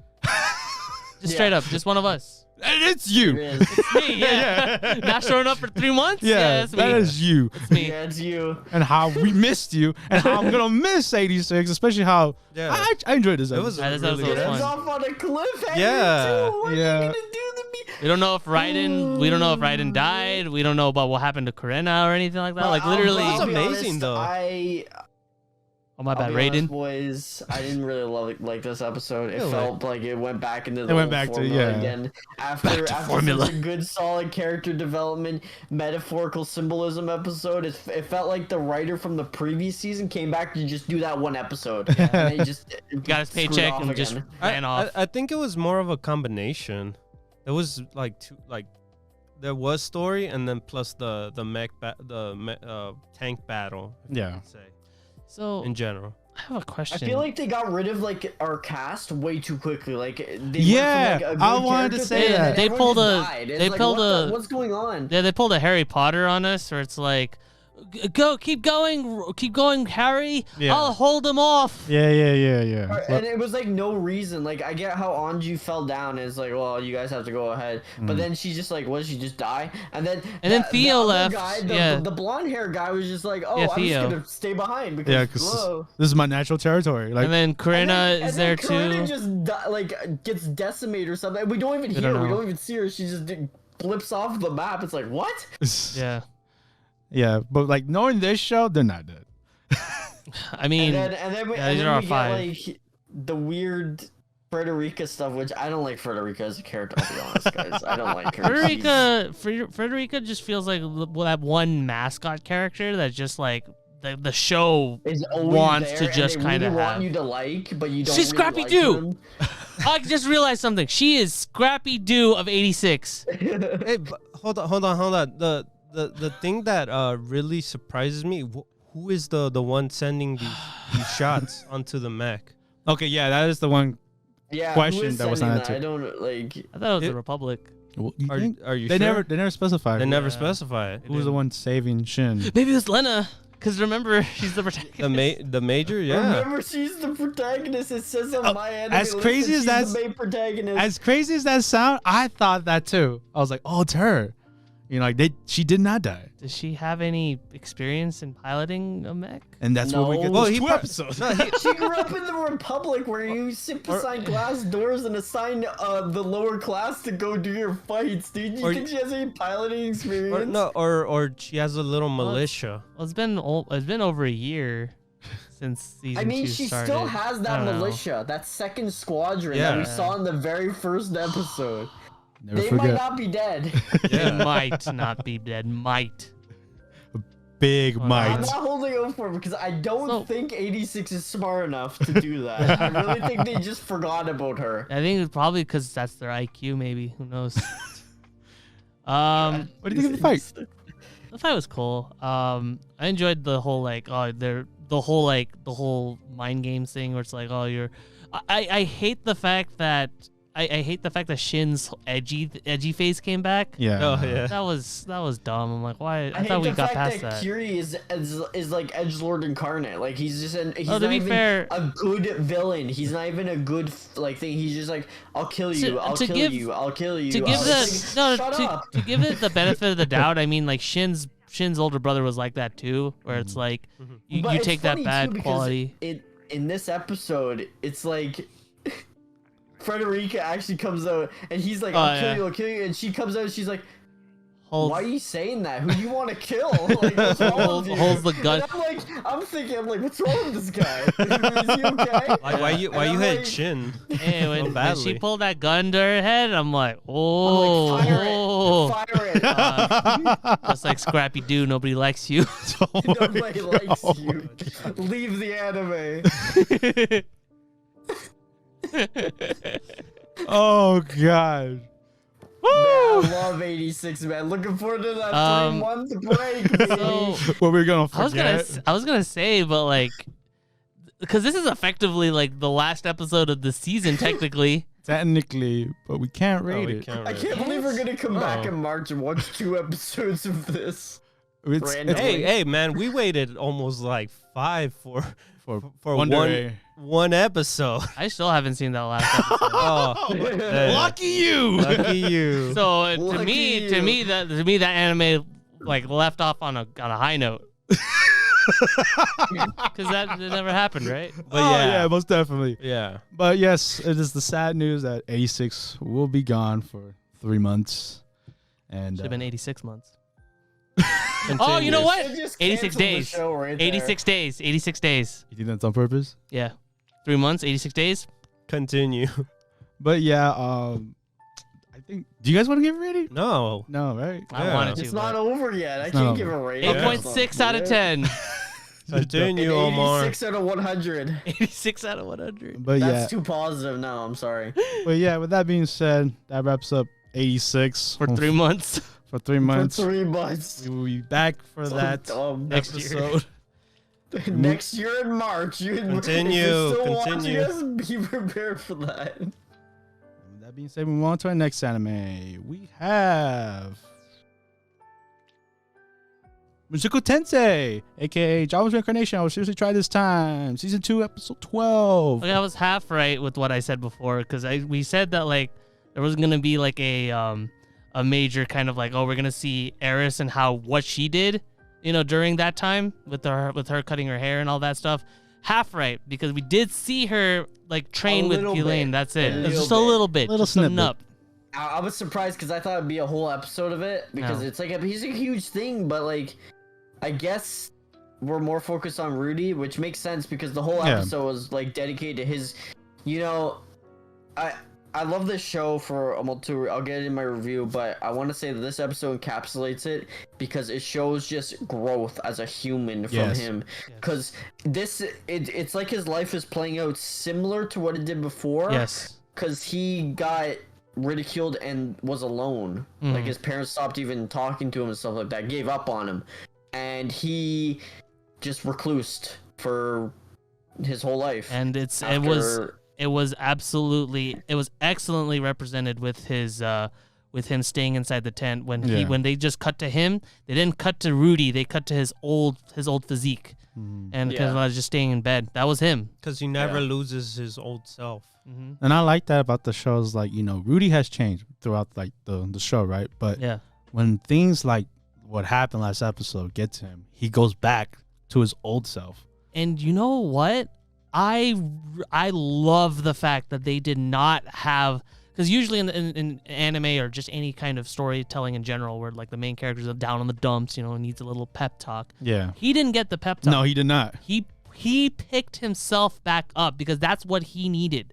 He doesn't need other people to tell him what to do. He needed to help himself, basically. Yeah. He needed to help himself. He needed to realize, and it's a good metaphor for like therapy and stuff like that. Like, you have to go and seek things to help yourself. If you're going through depression or a mental illness or something like that, and you're like unable to function in society like he was, it's kind of like rehabilitation in general. Rehabilitation. You need to pick yourself up and do something to help yourself, and that's what he did. He didn't do it in his previous life. He never picked himself up from his trauma. And I love that scene where at the very end where he gets up and he walks slowly out of the tent and he walks by himself. That was my favorite shot. He walks by it and just keeps going. That was my favorite shot. I love that scene because it's like he's finally kind of letting go, because this wasn't just what Eris did to him. It was his trauma before, everything that's happened to him. He's getting up and he's moving forward. He could have just reclused. And what's great, even the scene where what's his face, the guy comes in and says, Butler, he's basically like, oh, I'm kicking you out, basically. Do something. And he's like, you're kicking me out, because we get a flashback of his parents being like, do something. Yeah, that's what he said. No, and what I really like about this is the fact that Rudy basically took the selflessness route, and like what motivated him was legit, like, I gotta find my mom. Yeah, like that's I gotta go find her. And, she's the only one that I haven't found. That was something that he didn't do when his parents died in his previous life. He didn't go to their funeral. He didn't do any of that. But now he's like, I cannot make the same mistake I made before. Yeah. My mom needs me. She's in trouble. She's not found yet. So I'm hoping eventually. I don't know if it's ever gonna happen, but hopefully eventually he's gonna stop, like, in his head he's gonna stop calling them Zenith and Paul, and just call them like mom and dad properly. That's what I'm hoping for. I think it will happen, because even as he talks to Hidogami, the god guy, he reverts back to his old self. Yeah, right? He does. Yeah, that's the thing. He's got to stop going to the past. He has to stop going to the past, and I feel like throughout this show he's gonna slowly stop. I've noticed a little bit. Sometimes when he goes into his monologue, it's as Rudy, it's not as his old self. And in the first season, it was always as his old self when he monologued every single time. But now it's sometimes as Rudy. You guys find it kind of interesting that, like, right now we're wanting Rudy to, like, let go of his old life, even though in most isekai anime that just automatically happens by default. Yeah, that is gone. That's why I love this show, because it's either gone or like it's the same guy that he was in real life to the isekai life. Yeah, and there's like literally no changes. Yeah, no change. No, and in a lot of cases, there's not even a real reason as to why this was an isekai in the first place. You could have just made it into a regular fantasy anime, and nothing would have changed. Like a good example, Sword Art. Kirito in the beginning, he was afraid of showing how strong he was, and by the next season, he does the same thing again. And the fear of dying again continues on the same way. Well, just every single isekai, like how many isekais have happened that we've even seen on this podcast? Yeah, where they just got zapped and then they suddenly just forget about their lives. Like, this is great. I'm in a video game. And that's all they this say. is and awesome. Then they just continue on with their new life. Like, I love this show because this was one of the first isekais to come out. It was one of the first ones to do the fantasy setting, and it got what makes an isekai good. Like got the fact ReZero does this as well. How it goes back to the old, second season did it amazingly. It goes back to the old. What happened before I got isekai'd? How have I changed as a person? How can I be better as a person? And with this one especially, it's like, dude was messed up, and he's still kind of messed up right now. Like his mind is all wonky and weird. He thinks gross, disturbing thoughts and stuff like that. But you see the growth. It's slow, and it's not like fast like other isekais or other stories are. Oh, this anime wants to take its time. You see how Rudy is being a normal human almost, instead of being this figure that's like and hates everything. And the person that does it so well is what's her name again? The red hair girl? Eris. Eris straight out says pretty much why she left him in general. She doesn't want to keep being protected by him. Yeah, he's perfect. Well, he's perfect how he sees him. The detail I really like, what pretty much gave us the reason as to why, because she wasn't actually planning on leaving him like up until this particular point when they were holding hands when they were having sex. She noticed that his hand was actually smaller than hers, and she realized, and that's when it hit her. She said that. That's when it hit her that's when it hit her, and it was like, oh shoot, Rudy's like, even though Rudy's been protecting me all this time, at the end of the day, he's younger than me. I should be the one protecting him. What have I been doing? Especially now, because she's she's so skilled in the sword, and Ruzier called her a warrior and stuff like that. And then Orsted was when Orsted just like backhand her and like easy and sent her flying, she was like, "What? I didn't do anything." Like like Ruzier was able to stand toe to toe for him for a little while, but I just got destroyed in like 2 seconds. And even Orsted's like, "I thought you'd be a little better than that. Like you have potential, but you're not that good." I mean, to be fair, Orsted. The Mangod has mentioned that like if Mangod and Orsted were to fight, then Orsted might probably win. Yeah, he's gnarly. Yeah. He's like the strongest being. But it's like you said, Rabbi, that was such a good moment, and it shows Eris's character a lot too, on how she's grown, because before she was like cocky. I'm so good. You know, I don't need this. I don't need that. I don't need this. Like I don't need magic. I don't need any of that stuff like that. With this journey, she became more like a, I need to do that to protect the people I love. She lost her whole family. You guys, like, she lost her entire family in one fell swoop. Rudius is all she has, and seeing him die in front of her, literally die in front of her, and then get revived by luck almost. Like, it was like such a lucky thing that Orsted just was like, "Oh, I'll just heal you again." Like something was spoken to him. Like there was no way that was gonna happen otherwise. Seeing that, she's like, "Oh my god, if that ever happens again, he's like, this is all I have in my life." And that's why Eris, like, with full confidence says, "I love you, Rudius." Yeah. She says it, but she's like, "I love you, but I can't just hang around you forever. Yeah. I need to be strong as well, so that next time I'll be the one protecting you instead of you always protecting me." Yeah, exactly. I think that was beautiful. Like, it was sad to see her go and stuff like that, and the way she did it was horrible. I still think the way she did it was terrible. Oh yeah, no, it could have been way better. Communicated with him a little bit, but like I said, that's her personality. She just does things. She just goes full throttle, full tilt, does things, and it comes off as that was a move that Eris would have definitely have done. So it comes off to Rudy as like, she hates me. You know, it's not. Eris is banking on him understanding, but he doesn't. He doesn't get it. He doesn't understand that she did it for a good reason. She just thinks that she just left him because whatever. That's what girls do, I guess. All right, review. Oh yeah, but just one little small thing. The end of this episode, I like how they touch up on everybody. Honestly, Yes. where they're at, see what where they're gonna do. Paul reuniting with Lily and Aisha was so nice. Yeah, it was magical. It was like, yes, like, you know, now we just need mom. Yeah, no, that's all we need. Yeah.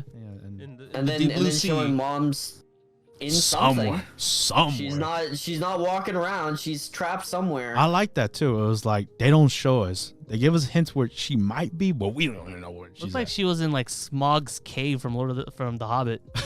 Yeah, Under also under the ocean. They showed at the end there too.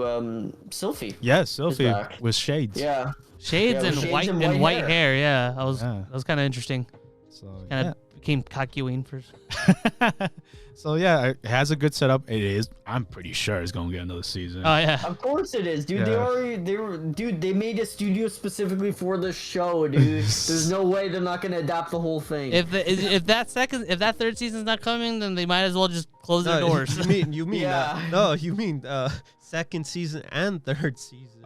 Oh yeah, it was confirmed, right? This is just part 2 of the first season. Oh, this is technically season 1. Still coming, Yeah. We're waiting. The second season is coming. This wasn't second season. This is just part 2 Yeah. Part 2. of season 1. Yeah. Look forward to that. I hate it when anime do that. We're all No fans joke. I hate here, that. And we're gonna move on with our reviews. Yes, now. let's move on to our reviews. Who wants to go first? I'm gonna say mine quick and easy, pretty much. Okay. I enjoyed the second part. I enjoyed the ride. I enjoyed the characters themselves. We get to learn more about them and their challenges and their weakness. No, challenges and their powers and how far they could go versus how, they can't like get there yet. But the struggle. They're in a struggle. Yeah. And it's cool that we found the whole teleporting thing. The being I guess the whole like Light beam. the light in general. Having fun with the show. 8 out of 10. All right. There you go. For me, I'm in love with the show. I love all the characters. I love just the world building. The fact everything is just so meticulously designed, and I love the direction that the story is going. And like, sometimes you don't even know like where the story is going, and even when that's going on, it's just beautiful. It's just so amazing. Like the score is so good, and like everything about the show makes sense. And all the actions that characters are doing, they feel more human than anything. Like you understand when you're with a character for so long, like with Eris, for instance, what she did was horrible and everything like that. But like it honestly, like again, I'm still like in shock with what happened between Rudy and Eris. But at the same time, I can't say that like, oh, I hate Eris or anything like that. Yeah. Especially like after this episode and stuff, I can see where she's coming from, and I absolutely agree that she could have definitely handled that way better. But her heart was in the right place. She's still young. Yeah, she's still young, and she still wants to like improve and everything. I just honestly can't wait for that second season. Like we're praising this anime like to high heaven and everything like that. It gets a straight 9 for me. Okay. I really, really enjoy this anime, and I honestly can't wait for that inevitable season 2. So excited, can't wait. All right. I think this show is amazing. I think that this show never forgets what their character is. Like, especially with Rudy, is like this. You don't love him, but you love how he's growing. Like when he was in his past, it was horrible, but now he's trying to change, and that's what this show does really well. Growth on every character. Eris, Richard, Rudy's dad. It's like that whole segment with his dad. I was like, damn, bro, so amazing. Like we forget that it's like this action, like they do combat, and I don't even care about it anymore. And I'm a combat guy. I'm a shonen dude. So I'm like, yo, I appreciate a fighting scene. But even with that, I'm just like, man, I love these characters. Like these characters, like I never seen it. And sometimes I forget it's an isekai. And I finally understand why everyone's doing the isekai format. Like, because this show and like ReZero, like those shows do it so well. They do it fantastic. The world, like I always we would complain about Sakugan, like how the labyrinth's not explored. This show does it. The demon world, you know, the world they're in now, the multiple languages with the beast people. It's amazing. Even like in their slow episodes, it's still great. Even the fan service, I feel like, isn't like just ham-fisted. I'm glad you brought it up because that is the point. The point of fan service in real life is pretty gross, right? Yeah. When you see it like, you know, in real life, when you see it from like a different view, it's like, oh, that's disgusting. Why would he do that? But that's how it is. It's pretty gross. Like you don't want to see it like in front of you, but when it's on you, you're like, oh heck yeah, you know. But yeah, just this show is fantastic. I can't say more about it, and my score is 9 out of 10 as well. I can't wait for season 2, and I just want to see how this journey goes, man. And it's not ending anytime soon. I just love to see these characters grow more and more. Josh? So no secret, I love the show. I went into it scared because in the beginning when I first watched the show, because I read all the reviews of how people think that, you know, all the controversy regarding the moments and stuff like that. And you know, eventually I was kind of listening to him. I was kind of like, like really sucks as a protagonist, stuff like that. But he grows on you. Like I don't know, maybe like a bad tumor or something, but he grew on me, and I started to love this idiot, basically, this goofy, stupid, perverted idiot. Yeah. And with this season, it was like you see this huge adventure happening, and it's like they're traveling through continents. Like Omar said, the attention to detail with the world building, each shot, they don't have an opening for a reason. Yeah. Because they want to show you in the opening how vast and huge the world is, the layout, how things work. They show like menial little things happening, like people working on a farm or something like that, or they'll show like a rock like formation in the mountains or something like that, and it's beautiful, it's gorgeous, it helps make this world come to life. And I think it's fantastic, just the world building and everything, like from the port side demon continents that they were in the very beginning to the beast area where it was like the jungle, Amazon jungle, to the snowy wildcats where they fought Orsted. Like it's crazy. It's just a really, really solid experience, and I think everyone should watch it. I think you should go in without having preconceived notions of what other people say, because I think you should just go in and say, this is an anime. Like people are people, and I might hate the MC right now, but he's gonna get better. He's gonna grow. Stick with him, yeah. So I think everyone should give this a shot, even if you have heard the bad, negative things. It's a 9 out of 10 again. I think it's one of the best anime of the year. Hey. And I think that it's pretty good. Everyone should watch it, basically. And yeah, just off of hearing all that high praise, if you haven't been watching Mushoku Tensei, what's wrong with you? What are you doing? What's wrong with you? But with that being said, we move on to our next show. We have Demon Slayer Season 2 Entertainment District Arc Episode 3. Now, for obvious reasons, this anime is not ending. Of course not. It's just a continuation for what it is, man. Oh, man, what do you guys think? What do I think about the new demon? The new demon, yeah. Interesting demon, I like to say. This is like the first, this is like the first demon, like, besides Muzan, that's actually, like, hiding amongst humans. Yeah. Yeah. And she's a force to be reckoned with. She's scary. I like that, like, this actually brings up, like, the whole, like, legend of, like, the Oiram that actually just stays for, like, generations for whatever, and actually, like, legitimately explains this being, like, this is because it's a demon. Yeah, like, it's the same person. Like, it's always there. There's some terrifying moments, like, when she kills the housemaid or whatever. You know, the maid, the keeper, I guess. Yeah, like how she just drops her, like, so with ease. Yeah. Like, cause she's been doing it for years, right? You've been doing it for years, so anybody that gets too close, she could just immediately just drop it as if it was a suicide.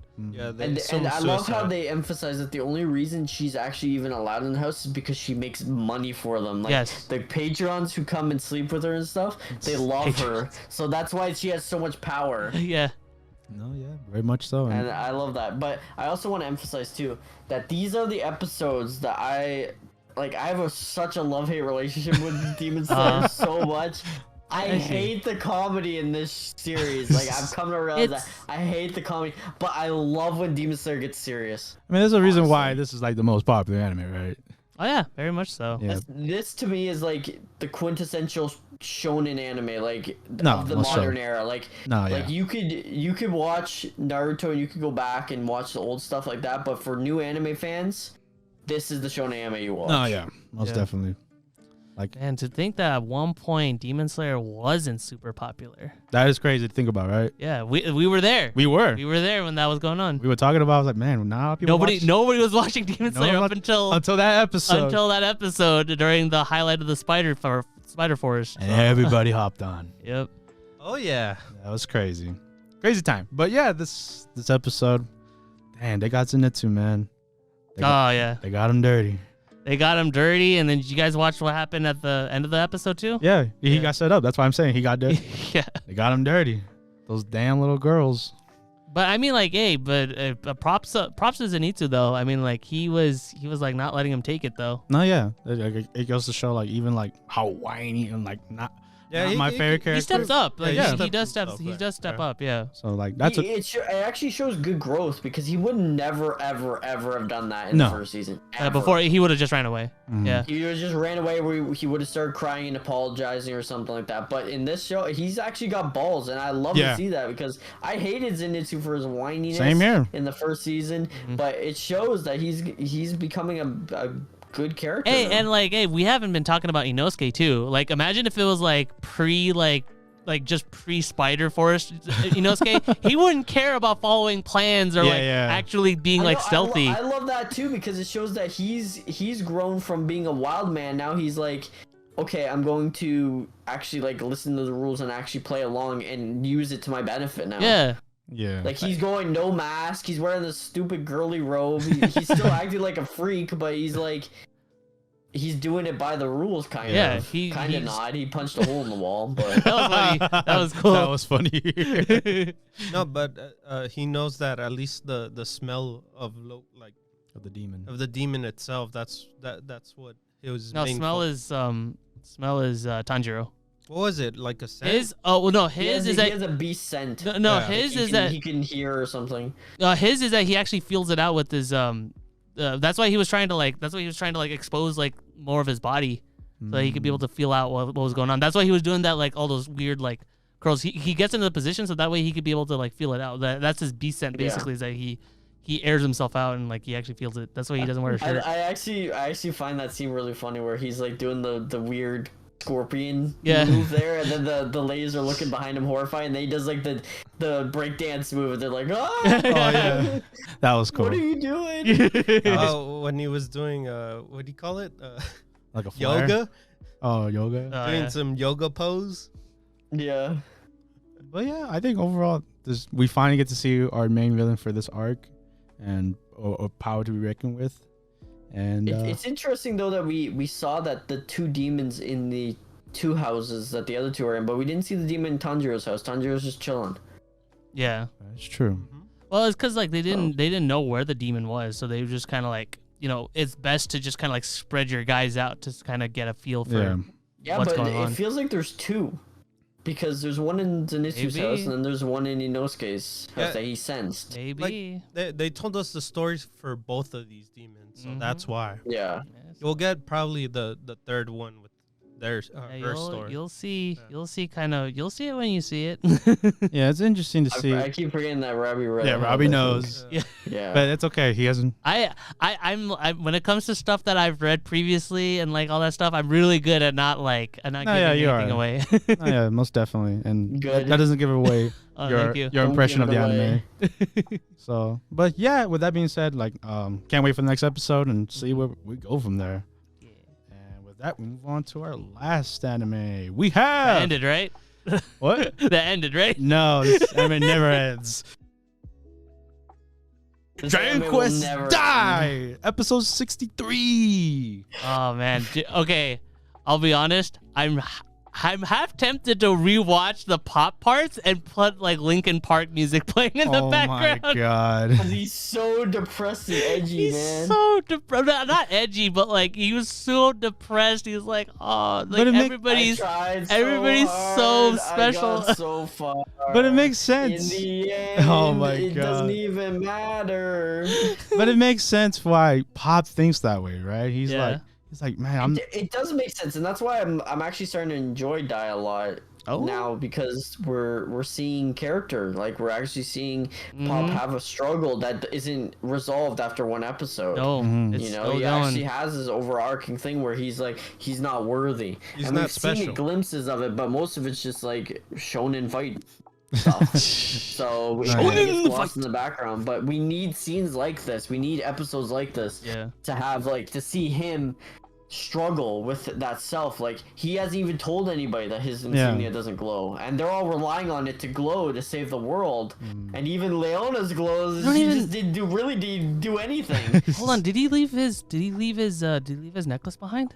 no, he has it with him. Oh, he did. Okay. He has Yeah, it. because Okay. he's still. Oh yeah. That's what's the best thing about Pop. He still tries, and that's why when he meets his mentor, he's like, I mean, now I can see why parents have this conversation. It's Yeah, like, I never had a wife and child, so Yeah. you're basically like my child. Pretty yeah, you're like much. my son. Yeah, Yeah. And I like that moment too. it It was. was pretty impactful what he said. His last And words. it's especially when Pop is talking about how, you know, oh, Dai is a dragon knight, Leona's a princess, Mom had Yeah. parents who were under the influence of Avon, right? And you know, he Hyunkyo. goes on. He even says Hyunkyo is like a combat prodigy and was amazing right off the bat. being trained in light and dark. So Yeah. Yeah. So he knows both sides, and then he's like, "I'm just a guy. I'm just some guy." good old Pop. Right. I think that's why I I'm just like Pop. Team Pop, bro. Hashtag Team Pop. Just Like, Pop. I like just Pop Pop. too. I think Pop is probably the best character in the whole show. Facts. We went from like pairings to like just Team Mom, Team Pop. just team those. Yeah, exactly. Yeah. Hey, yo, Mom came clutch It too. looks Yeah, like it's next true. episode, if you guys watch the preview, that we're actually gonna get some. No, we don't believe mom in and previews. Pop We don't- talking. in Oh, the really? forest. We don't Oh, we don't yeah. believe in previews here in the Anime Squad podcast. That's the reason why you get that that's the reason why you get that inkling of like, oh wait, what if we missed something at the end of the episode? It's like, what? Yep, I don't- BB? Yep, I don't want to. Oh my god, that's never gonna end. Your reaction. I know, but yeah, like I said, Mom stepped up too. Like she was defending Leona, trying to get that Kuglimmer. Kuglimmer. Leona almost died from the Yeah, spiritual fire. spiritual fire. That would have burned your spirit. But yeah, just another solid episode. Dragon Quest Die. I like to Keep say. coming, Die. And Die, learning new abilities just off the fly. Yeah. Is this a little tweak that deforested a whole bunch of One more thing. It's a little thing to add to the arsenal. What do you think of his new sword? Oh, the new sword? Oh, Yeah. I think it's pretty cool. Like, it looks like It a demonic looks sword. the same as his old one. No, it doesn't. It It has looks an eye. more It badass. has an eye now. It has an eye. It's It has a black. third eye. It looks sick. It kind of it's. I have to look at Baron's sword, but it kind of reminds me of Baron's sword. Oh, that's true. Like how he has a dragon. Yeah, the dragon insignia and stuff like that. Yeah, so I need to go back and see that. But yeah, that's what it reminds me of. Yeah, so Can't wait. Yeah, I cannot wait and can't wait for more Dragon Quest Die. That wraps up the animes for this week, and that's the end of the podcast for this week. Woo! If you made it this far, thank you for listening to us. We really Merry appreciate it. Christmas, guys. Yes, and don't forget, it's our Christmas special, and we want to wish you guys a Merry Christmas. Be safe, and like always, I need you guys to hit that like button to light up our Christmas tree, Oh, lights. and to wrap up a comment for us to read, Man, this rapping people. and hit that subscribe button so we can pass you some eggnog. Glug, glug, glug, glug. And jingle that notification bell. That way you can see Santa tonight. Whoa, ho, ho, ho. Merry Christmas, everyone. It's me, Santa. And like Robbie said, Merry Christmas. I have been your elf, Omar. Grinch Robbie. This is your reindeer, David. And this is Santa Josh. And we will see you guys next week for the next holiday. That isn't Christmas. Bye, guys. Bye. Bye. See ya.